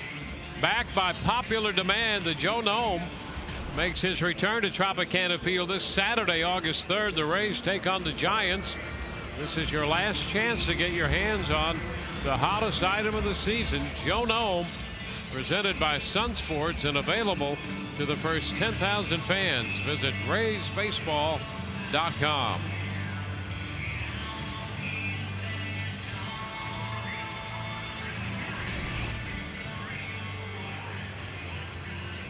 Kyle Farnsworth, pitcher number 3 for the Rays tonight. Kyle on for the 36th time, a perfect 2-0 record. 28 innings of work.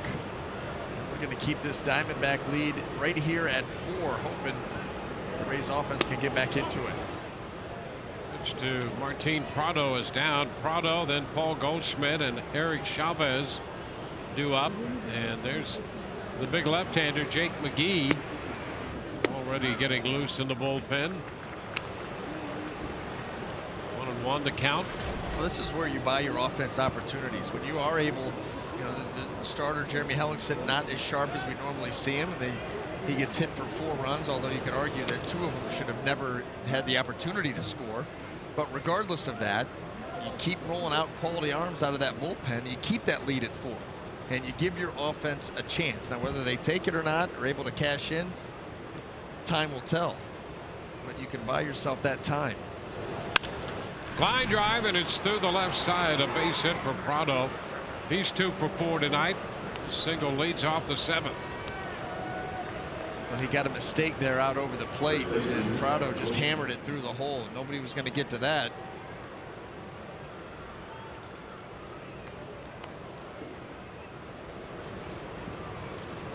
Here's Paul Goldschmidt. He's been hit by a pitch and has walked and has scored both times he's been on.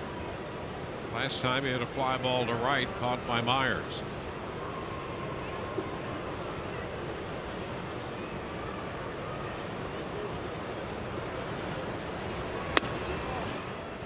Pitch is high.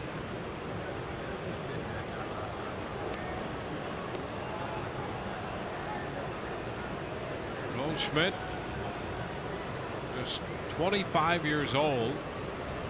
He'll be 26 in September.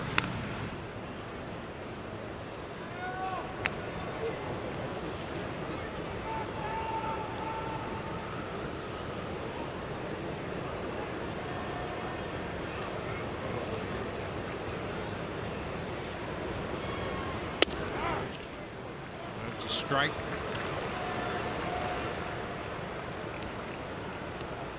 He opened a few eyes in Arizona last year. He had a home run there against the Brewers that traveled 471 feet. Wow. Wow. That's when they started to think about signing him to a multi-year deal. Right? That's rarefied air, 471. Well, how about that? You know, he hit 280 plus last year, had 20 home runs, drove in 82. Gets an extension. That was his first full year in the big leagues. He got that extension at the end of March. And wow, he's already exceeded his total home runs and RBIs already.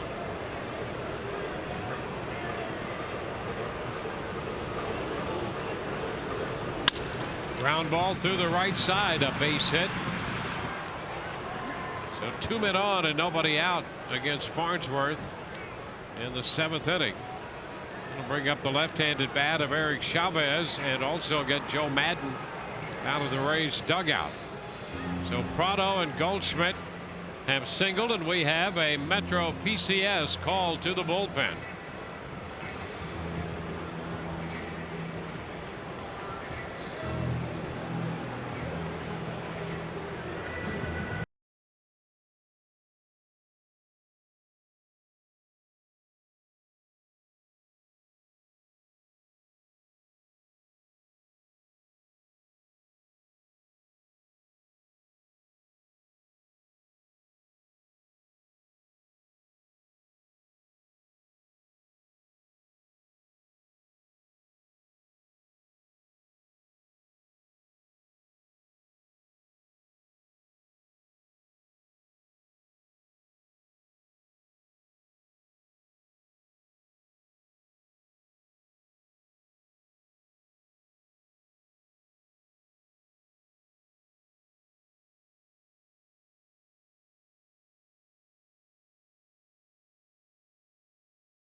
Tampa Bay Rays, big crowd here tonight on this $2 kids night here. A lot of people taking advantage of this special promotion for the Rays. Don't forget, coming up on Sunday when the Rays wrap up this homestand, you can get this backpack courtesy of Fresh for Florida Kids right here. Kids 14 and under get this backpack, and there's a matching lunchbox to come 2 weeks later. So this Sunday against the Giants, 10,000 kids 14 and under get this backpack. And there's a lot of kids here, guys. They're all wanting to get on TV. So I'll just send it back to you. Everybody's waving already, so I don't have to say wave. Back to you guys. All right. Surrounded there. And they like the backpack, too. Oh, yeah. Well, look at Todd. Look at Todd. All future voters. Putting his Herbie Hancock on the ball. New pitcher is Jake McGee. Starting to unravel.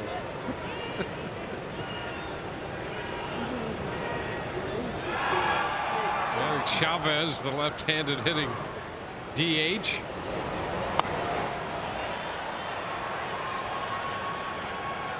One and 0.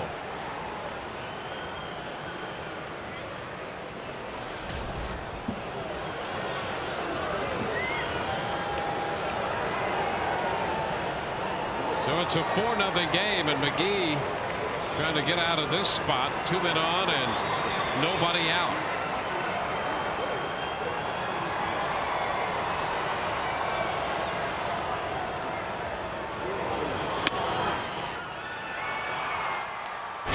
Chavez belted a home run down the right field line in the 3rd inning of this game.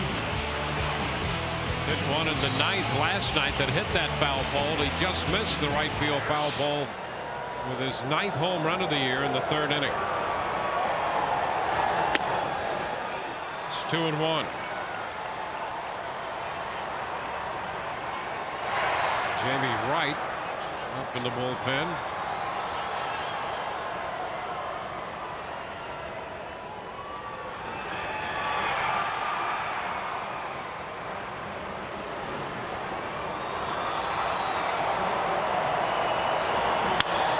Base hit up the middle. Prado goes to 3rd and heads home. 3 straight hits.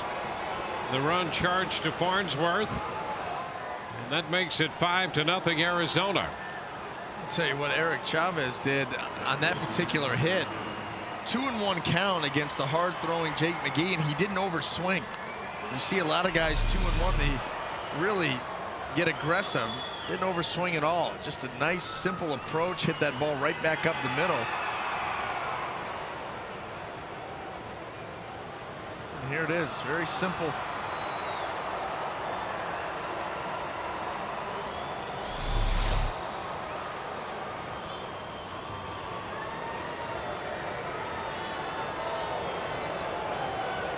Here's Aaron Hill.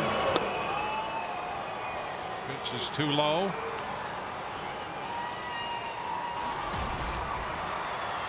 Hill had the infield hit in the 1st inning. That was that close play at first that went against Hellickson and the Rays. Struck out twice since then. And the chopper going to be foul. It's a 1-1 count.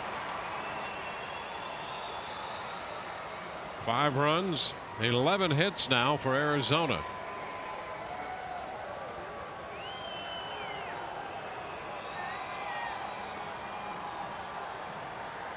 Houston makes it 11-0 over Baltimore. The Orioles now hitting in the bottom of the 7th inning.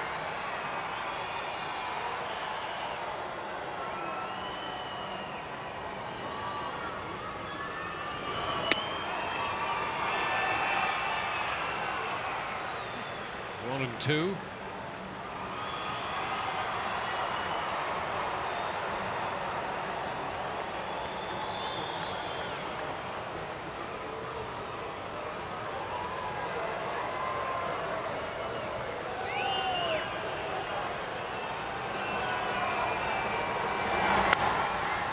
Foul ball right back. Still nobody out here in the top of the 7th.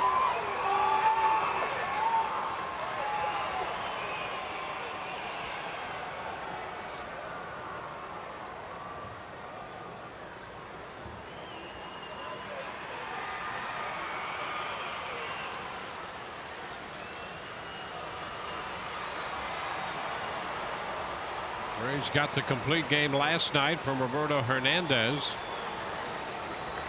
McGee's last outing came Sunday in the New York series. Sean Rodriguez in foul territory after this pop-up. Hill is out number 1 in the 7th. And Joe Madden up out of the Rays dugout again, and he's going to go to the bullpen. So McGee faces 2 hitters, and the Metro PCS call to the bullpen once again.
of the 7th.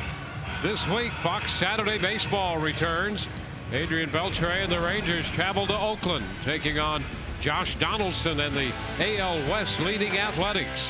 Fox Saturday Baseball begins this week at 3:30 p.m. Eastern, 2:30 p.m. Central.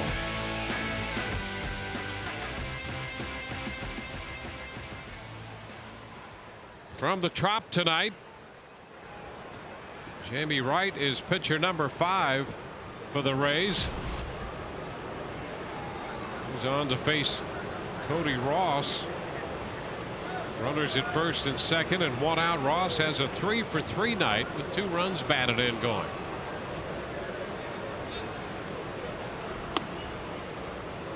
Pitch is high.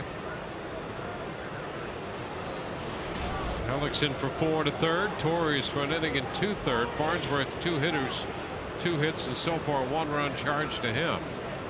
McGee at third, and now Jamie Wright inherits a couple of base runners.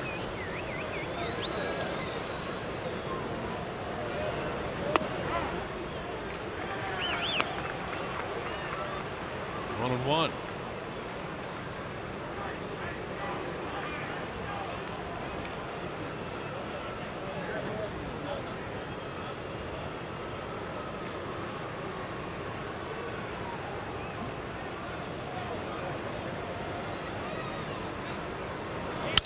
Broken bat and a ground ball to third. Down to Zobrist 1. Over to Rodriguez 2. 5-4-3 on the double play. Bottom of the 7th coming. 5-0 Arizona.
List before the game, as he said he felt it a little bit in his elbow after a changeup against the Yankees. Here are his thoughts on the injury.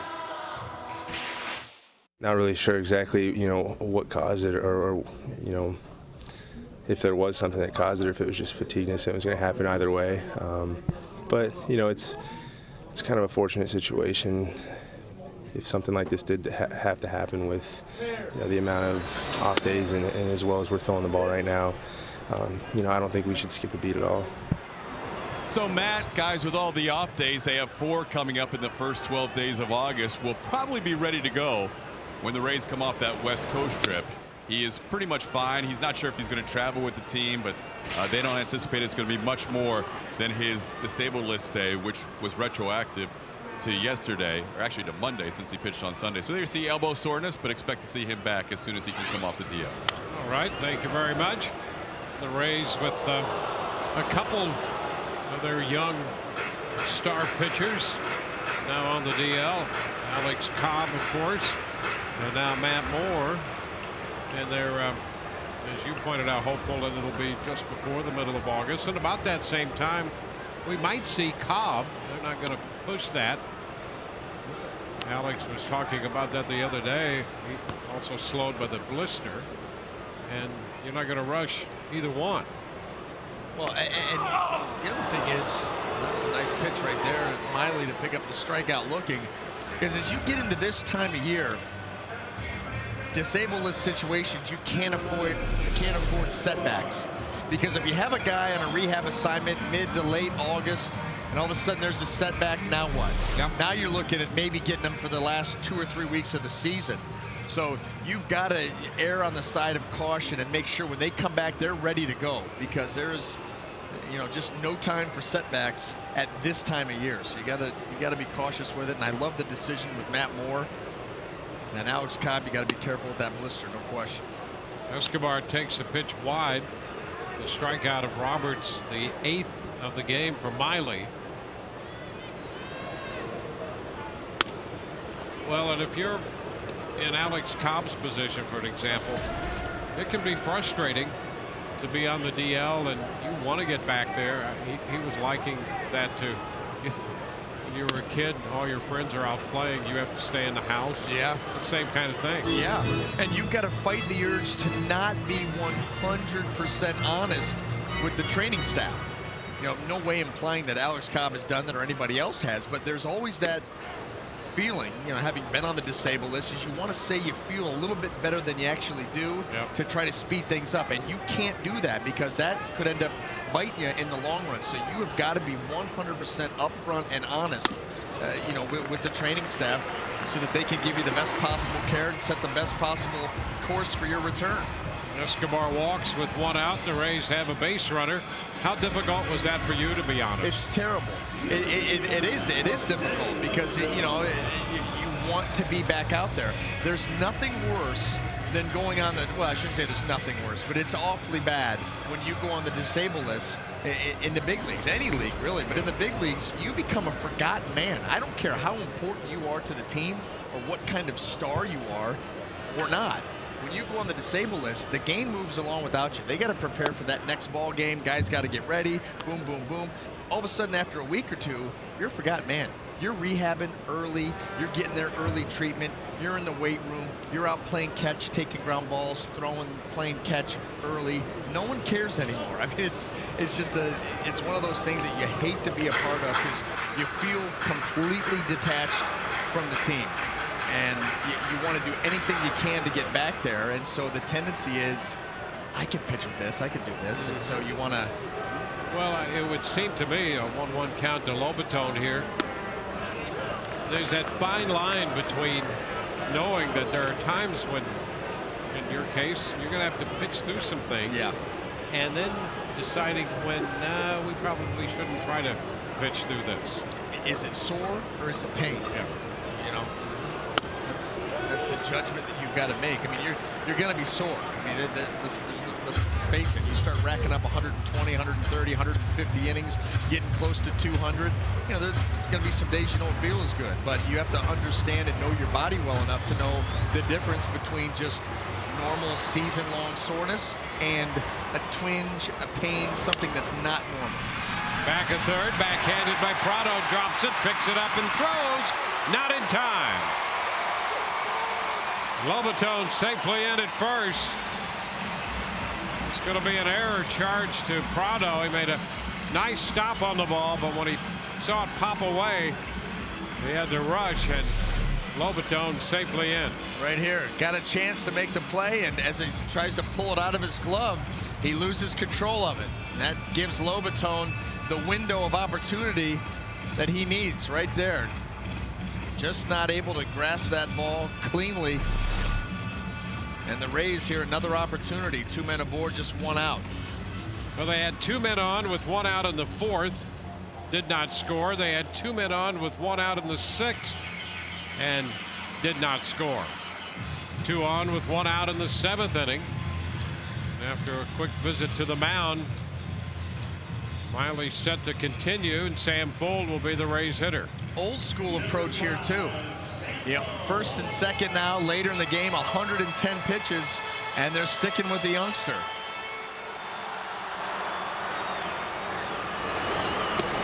Sam Fuld takes the pitch down, 1-0.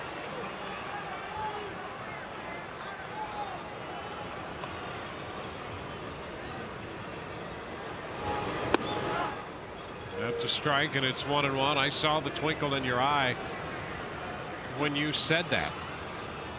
Old school 110 pitches, they're sticking with the guy. Yeah. There was a twinkle in your eye.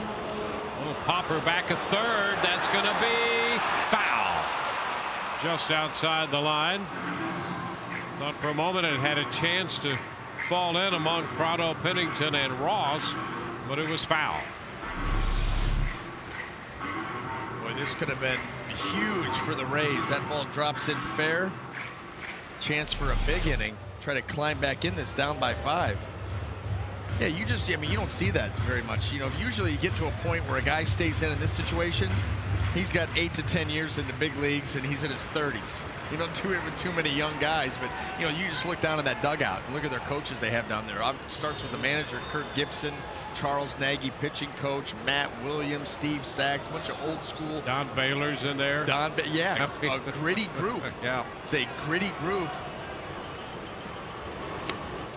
And that's the way they're going to play it. 2-2 now. Last night I saw Don Baylor and Matt Williams come out and visit with Don Zimmer before the game. Yeah, that's all of them right there, by the way, the whole group.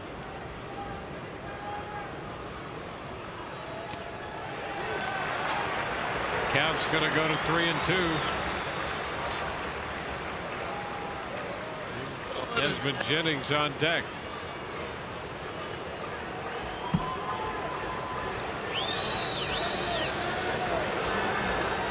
An important pitch right here. The 3-2. And he just missed. He threw him a 3-2 slider, and Fuld stood there and took it for ball 4. And the bases are loaded. That a very big pitch, and the final pitch of the evening for this young left-hander, Wade Miley. Look at Miley. Yeah, not happy at all with that call, but you know, that was not an aggressive slider by Miley. That was like, I'm trying to roll that in there for a strike. He didn't get quite all the way in front. Stayed up and out. So pitching change coming.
Wade Miley departs, pitching 1 out into the 7th inning, and he leaves with the bases loaded. 116 pitches for the 26-year-old left-hander. Now, he really threw the ball very well tonight. For the Diamondbacks, the only chink in the armor was the 5 walks. And that last one to Sam Fuld ended his night, and we'll bring on Heath Bell for the 45th time. 45 strikeouts and 40 2/3 innings. Desmond Jennings with the bases loaded. facing Bell. Bell's first pitch is in there for a strike. Little curveball.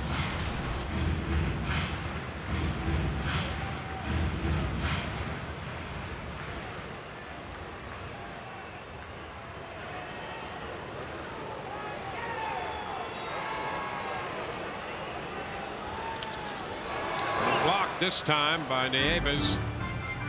Breaking ball thrown into the dirt.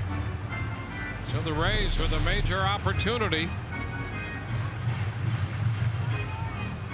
And a good job by Nieves. Well, we've pointed him out a couple of times tonight and last night. Very active behind the plate.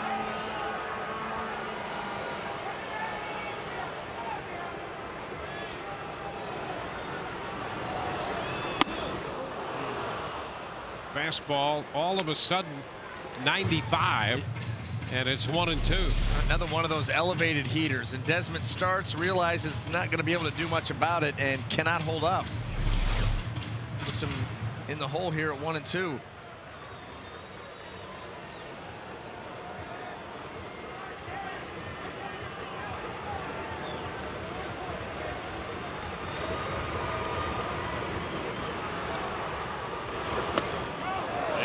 He went around after that fastball. The breaking ball gets him. 2 outs. Now 2 nasty pitches back to back. You go with the high fastball, and then you bring out the breaking ball down and away. 2 very, very quality pitches there by Heath Bell, and now just 1 out away from getting out of this bases loaded jam. But you got one of the Rays' big sluggers at the plate. Evan Longoria, lifetime 0 for 2 against Bell. And the fastball is in for a strike.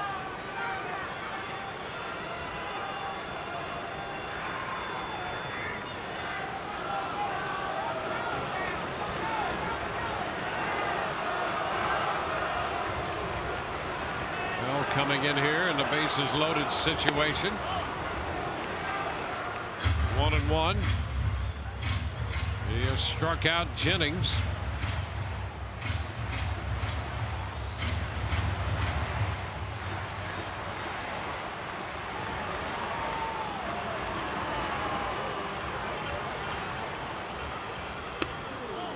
It's ball 2. More hard stuff, mid-90s high.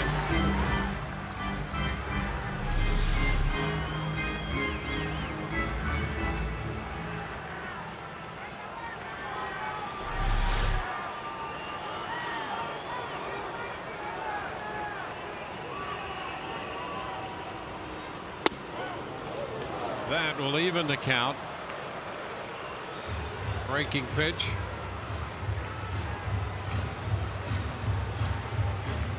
Two and 2.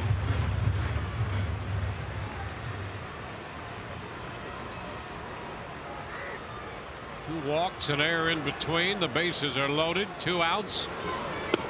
And there's ball 3. Breaking ball missing. So the count is full.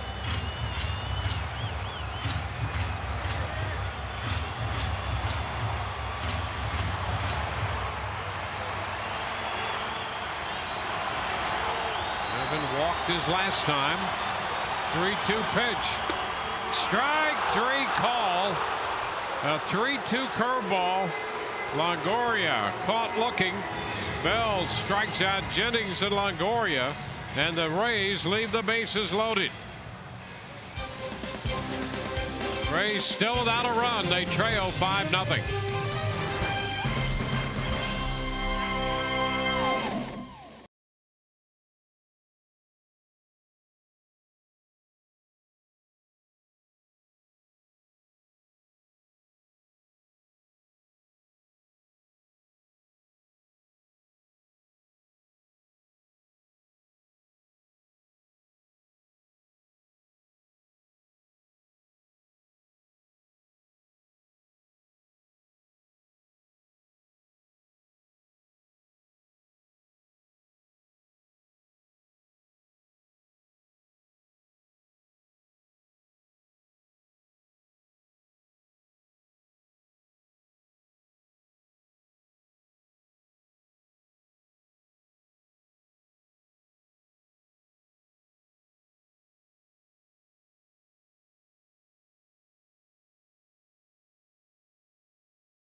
Diamondbacks. Get ready, fans, for Fox Sports 1, America's new 24-hour sports network.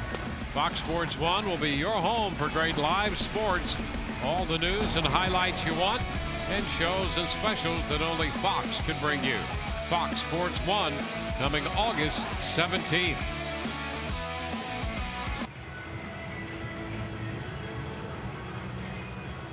Jamie Wright still on the mound for the Rays to open the 8th inning. Rays leaving the bases loaded in the 7th. They've stranded 5 in the last 2 innings and 7 in the last 4. That's so far the story of the game. Diamondbacks cashing in, Rays are not. Very simple. A.J. Pollock takes a pitch inside, 1-0. And that's something that the Rays have been. They've been good at that all season long. Runners in scoring position, able to come through clutch hits, especially at home. Through 7 tonight, not so much.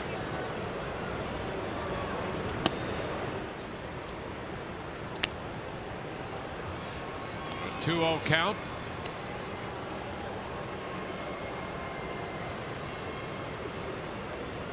Hellickson gave up 4 runs in 4 1/3. Score is scoreless in an inning in 2/3. Farnsworth charged with the other run. McGee and Wright have followed. Wright came on, got a double play ball out of Ross in the top of the 7th. And it's now 2-1 to Pollock. Day off tomorrow, and the Rays pick up play Friday night with the San Francisco Giants in town.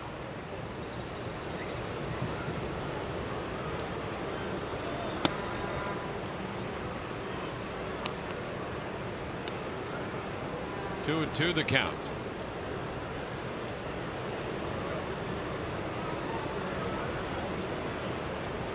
Evans will be next, and then Pennington.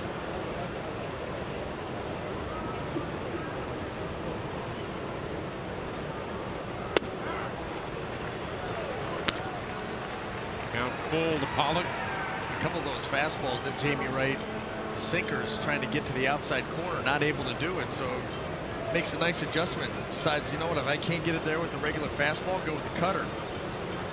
Let it cut its way out there. 3-2, and a tapper charged at short by Escobar, and he cannot unload the throw. Well, Pollock has an infield hit. Now this ball hit right off the end of the bat, not hit hard. And you see the chop action takes all the oomph out of it, and Escobar right there just not able to get it and throw.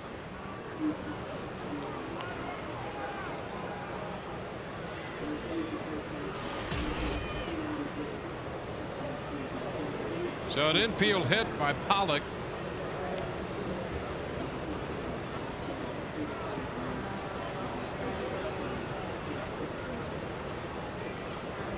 There's Nieves.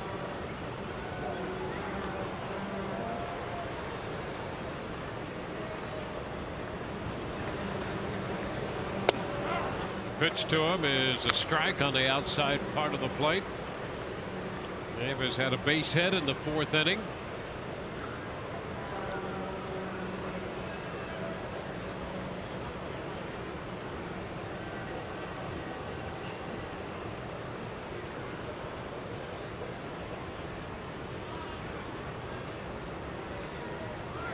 Runner goes, a swing and a miss. Throw down is high and not in time. Pollock with his 7th steal in 10 attempts this year. And now the Diamondbacks have a man in scoring position with nobody out. Well, Pollock off and running on that delivery from Jamie Wright and Lobaton. Just a little bit of a glitch right here, getting rid of that baseball. A little bit high on the throw, and something that the Diamondbacks do not do very often or very successfully is run, but Pollock got one easy there. Yeah, they have just 34 steals. They've been caught 26 times. Yeah, they're a little bit over 50%. Nieves called out on strikes on the curveball, and he didn't like the call. That's out number 1. Now this is a curveball. It starts in off the plate. Nieves right there backs out of there, and it drops down, and Tom Hallion says that caught the inside corner. Maybe, maybe not.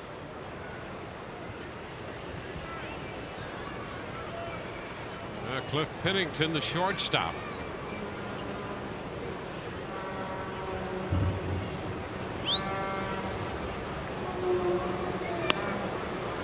Starts him with a curveball, and that stays wide. Ball, no strikes.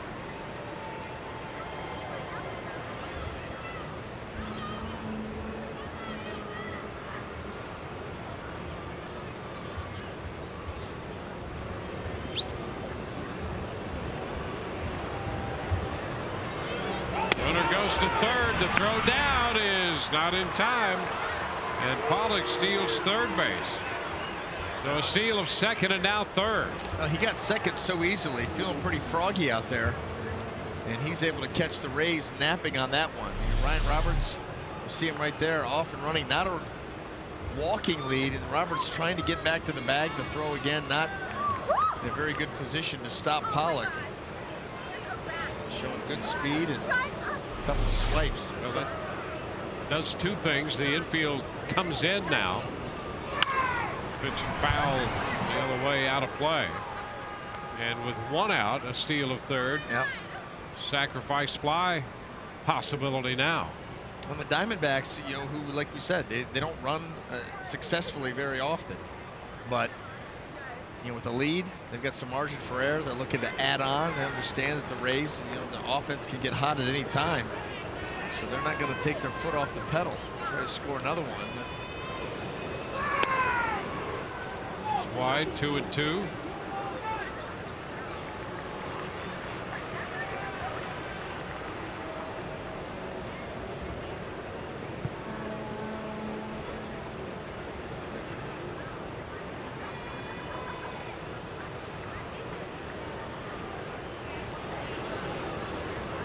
And a cut and a miss. Pennington out on strikes, missed the cutter.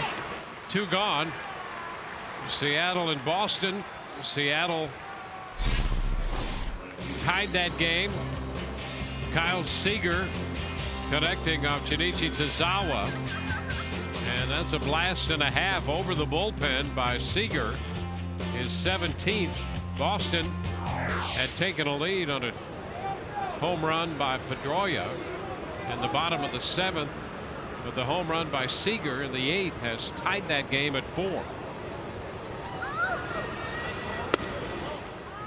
Jamie Wright's first pitch to Parra. That's inside, 1-0. It's number 17 for Kyle Seager. Pedroia's home run was his 8th of the year.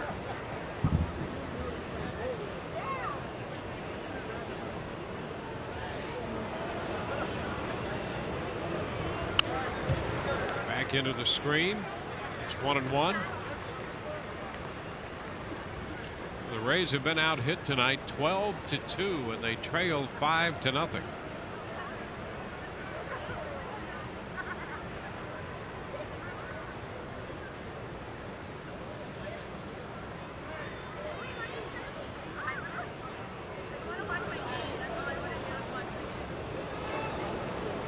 And a ground ball headed to short, backhanded by Escobar. Long throw will not be in time, and the run's going to score. That makes it a 6-0 ball game. Parra reaches on an infield hit and picks up the run batted in. Yeah, how about that? 2 hits by the Diamondbacks this inning. None of them get out of the infield, and you have a run. 2 infield hits, 2 stolen bases. They add to the lead. Been one of those nights.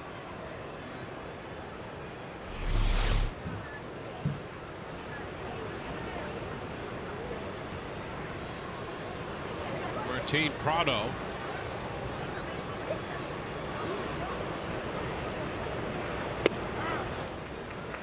Pitch is a strike. Prado has doubled and singled and scored twice.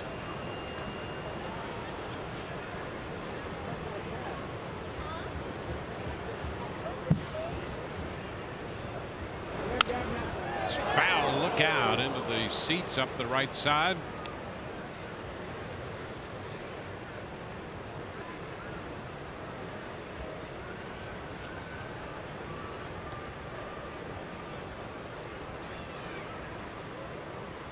Pollock has scored Parra's at first. Prado at the plate. A 2-strike count.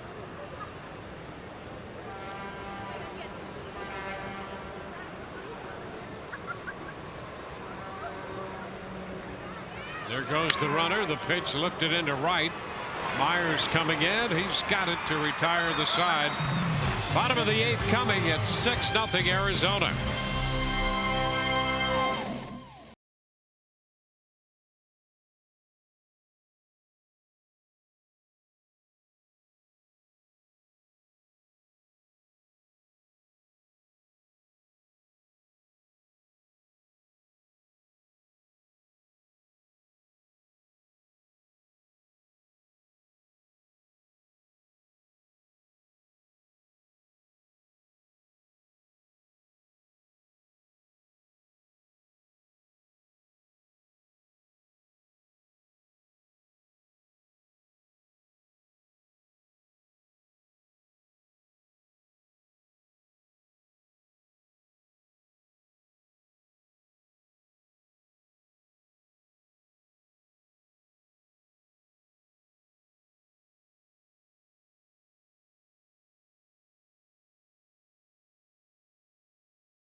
Getting late for the Rays.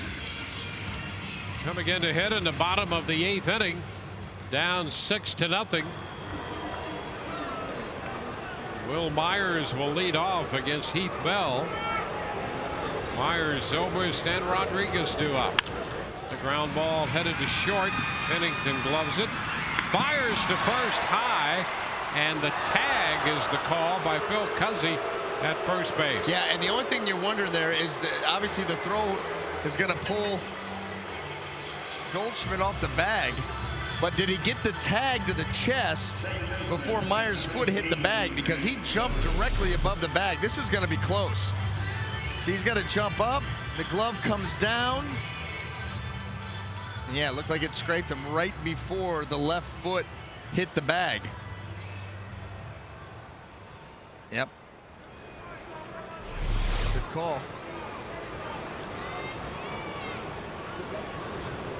Here's Ben Zobrist. Ground ball headed toward the middle, and that gets past the diving Hill and into center field. So Ben is 2 for 4. Let's check in with Todd Callis one more time. Well, Dwayne, we'll look at the AT&T Twitter poll question again. And it is of the 2 AL East rivals for the Rays, who improved themselves more at the trade deadline. Jake Peavy going to the Boston Red Sox, hashtag TV1. Bud Norris going to the Baltimore Orioles, hashtag TV2. Tweet your votes to @SunSportsRays. We'll have the results in the Rays Live postgame show presented by Checkers. You guys will break down tonight's game, including an impressive start by the left-hander Wade Miley. Barry LeBrock will be working the clubhouse for interviews. Orestes and I will host from out in the outfield. Guys, back to you. All right. Joe Madden sending Kelly Johnson to the plate to pinch hit for Sean Rodriguez.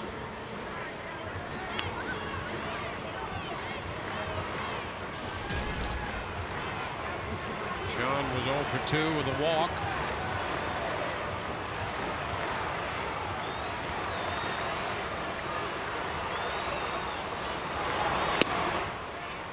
So outside 2-0.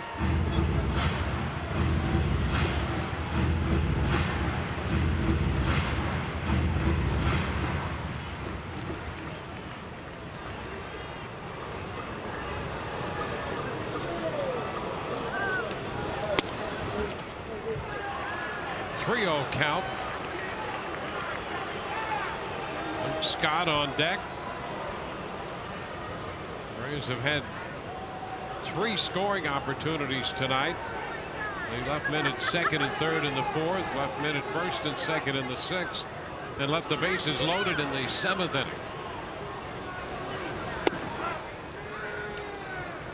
3-1.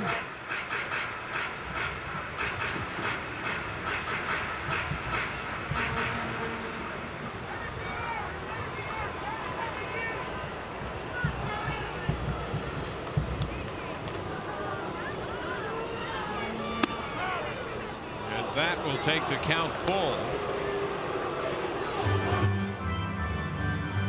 Bell got out of the 7th inning when he inherited the bases loaded situation.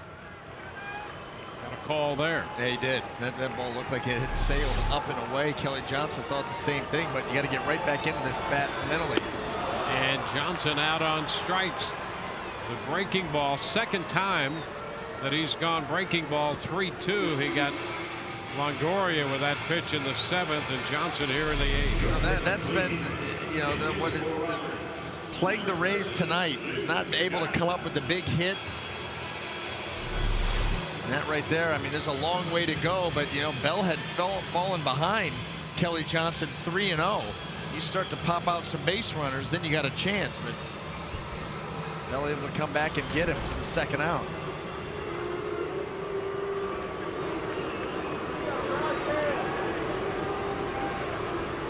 Luke Scott will hit for Roberts. And he pops it into shallow left center. Pennington out in a hurry.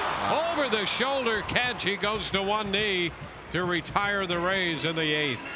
Fine play by the Arizona shortstop to get Luke Scott. We are through 8, 6-0 Arizona.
Chris Archer has been red hot for the Rays, distinguishing himself and actually moving himself into Rookie of the Year contention with that 6-3 record. He'll be on the mound for the Rays Friday night to open the series against the defending champion San Francisco Giants. Those numbers have come such a long way. That pitcher right there, Chris Archer, has come such a long way. Really taken some big-time strides, and it's all because he continues to pound the strike zone with his overpowering arsenal. And he's been absolutely dominant for the Rays. Cesar Ramos is pitcher number 6.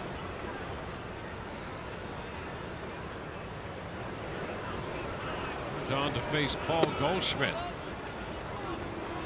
Changes for the Rays. Luke Scott doing a little repair work on the mid at first. Kelly Johnson in at third base.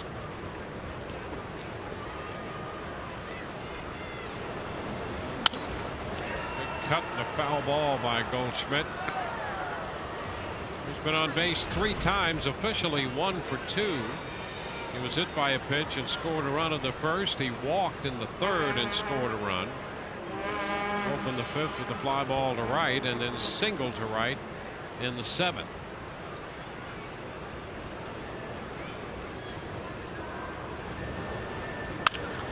And a high fly ball back into center field. Jennings back, and that ball is gone. Home run, disappearing over the fence just to the right center side of center. Home run number 24. And that one, he hit that one as softly as a golf swing out of here. Yeah, well, that's what makes him so dangerous. Power to all parts of the field, especially here in right center, out by that Rays tank. That is deep, but he just waits on this breaking ball and then clubs it. Able to recognize that pitch as it rolled in there and put a powerful swing on it. Home run number 24. That's not easy for a right-handed hitter to go out there.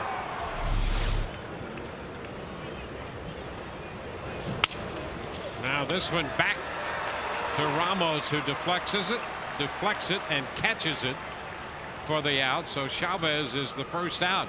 You've been listening to me all night. Got a mouthful of marbles since like the 3rd. Jeez.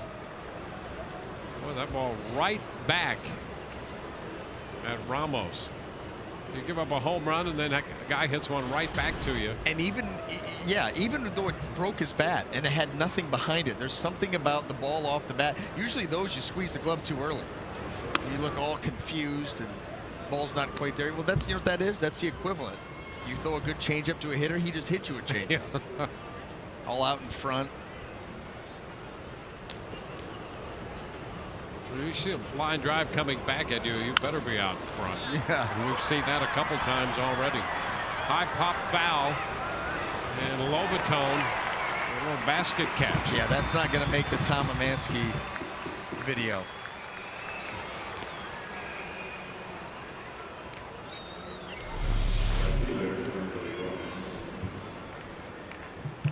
It's pretty.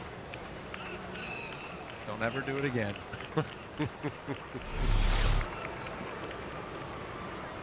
It's a 7-0 ball game as a result of the Goldschmidt home run.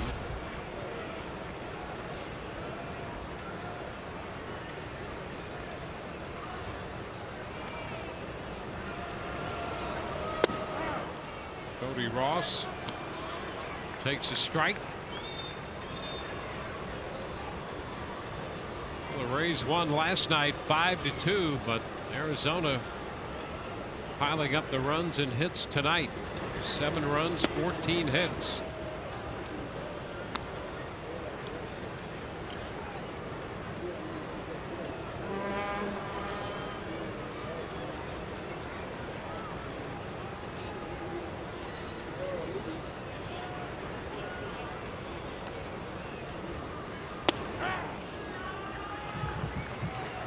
Now it's 1-2.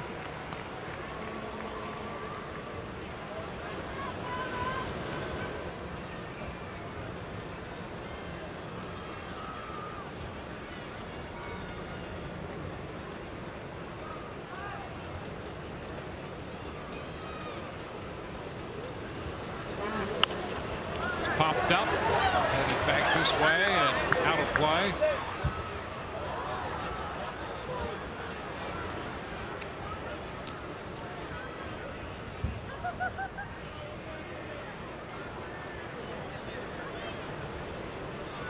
Schmidt's been on 4 times and has capped the evening with a home run.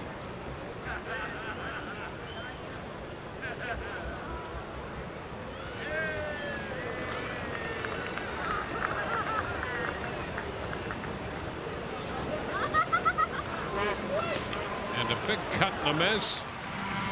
Lobatone with the flip down to first to Scott to put the final touches on the strikeout. It's 7-0 Diamondbacks.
And may not be reproduced or retransmitted in any form, and the accounts and descriptions of this game may not be disseminated without the express written consent of the Tampa Bay Rays.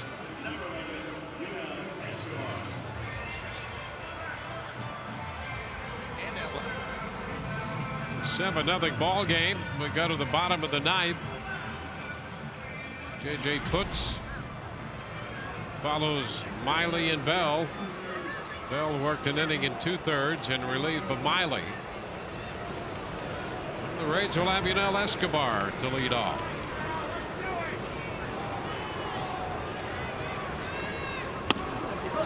Pitch up and in a bit to Escobar. It's a final. The Astros have beaten the Orioles 11-0.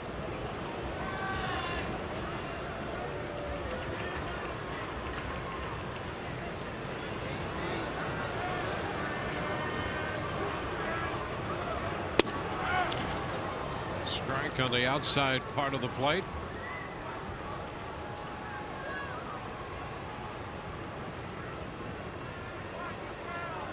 Boston batting in the bottom of the ninth, tied with the Mariners. That's a 4-4 ball game. 2-1 on Escobar.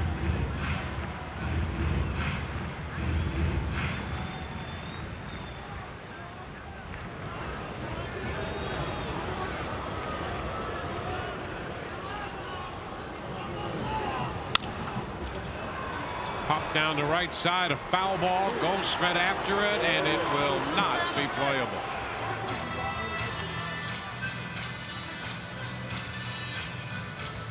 Two and two.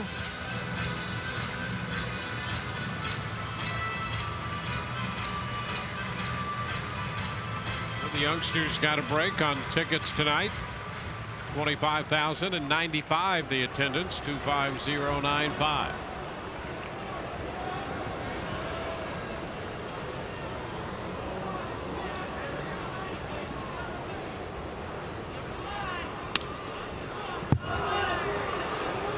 Full count.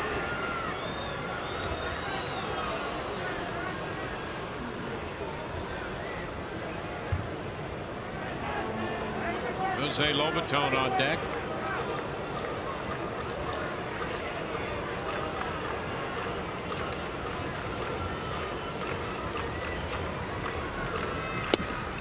And strike three call. Lobatone will be coming up now as Escobar is called out on strikes. Escobar waited a moment, then started to take off, and Hallion rings him up.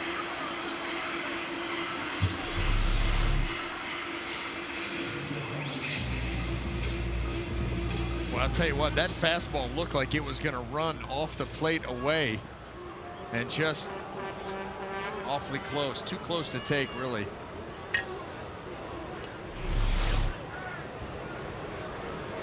Jose Lobaton.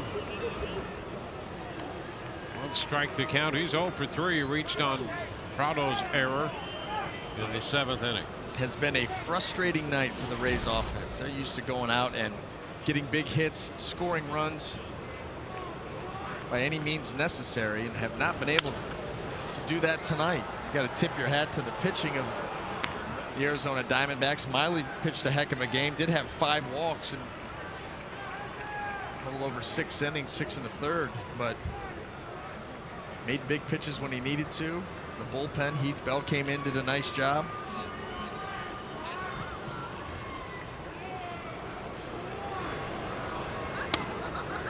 Upstairs, a ball, 2 strikes.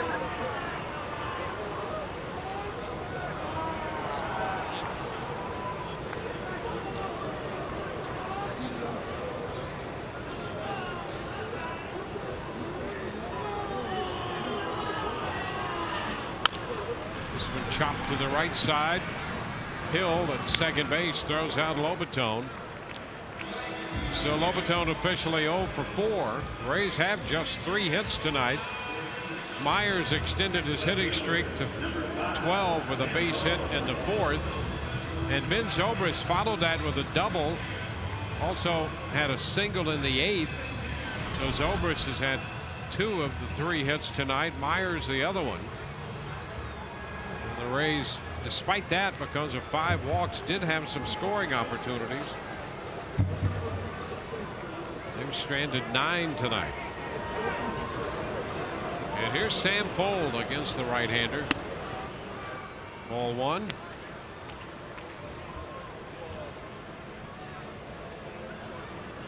Mariners and the Red Sox moving into extra innings at Fenway, tied 4-4.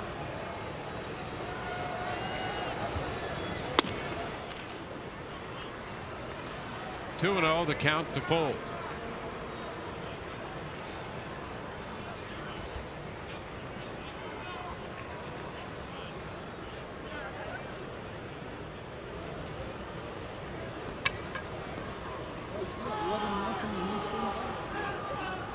Now the pitch. 2-1. Well, the Rays came in 10-1 in interleague play against the National League.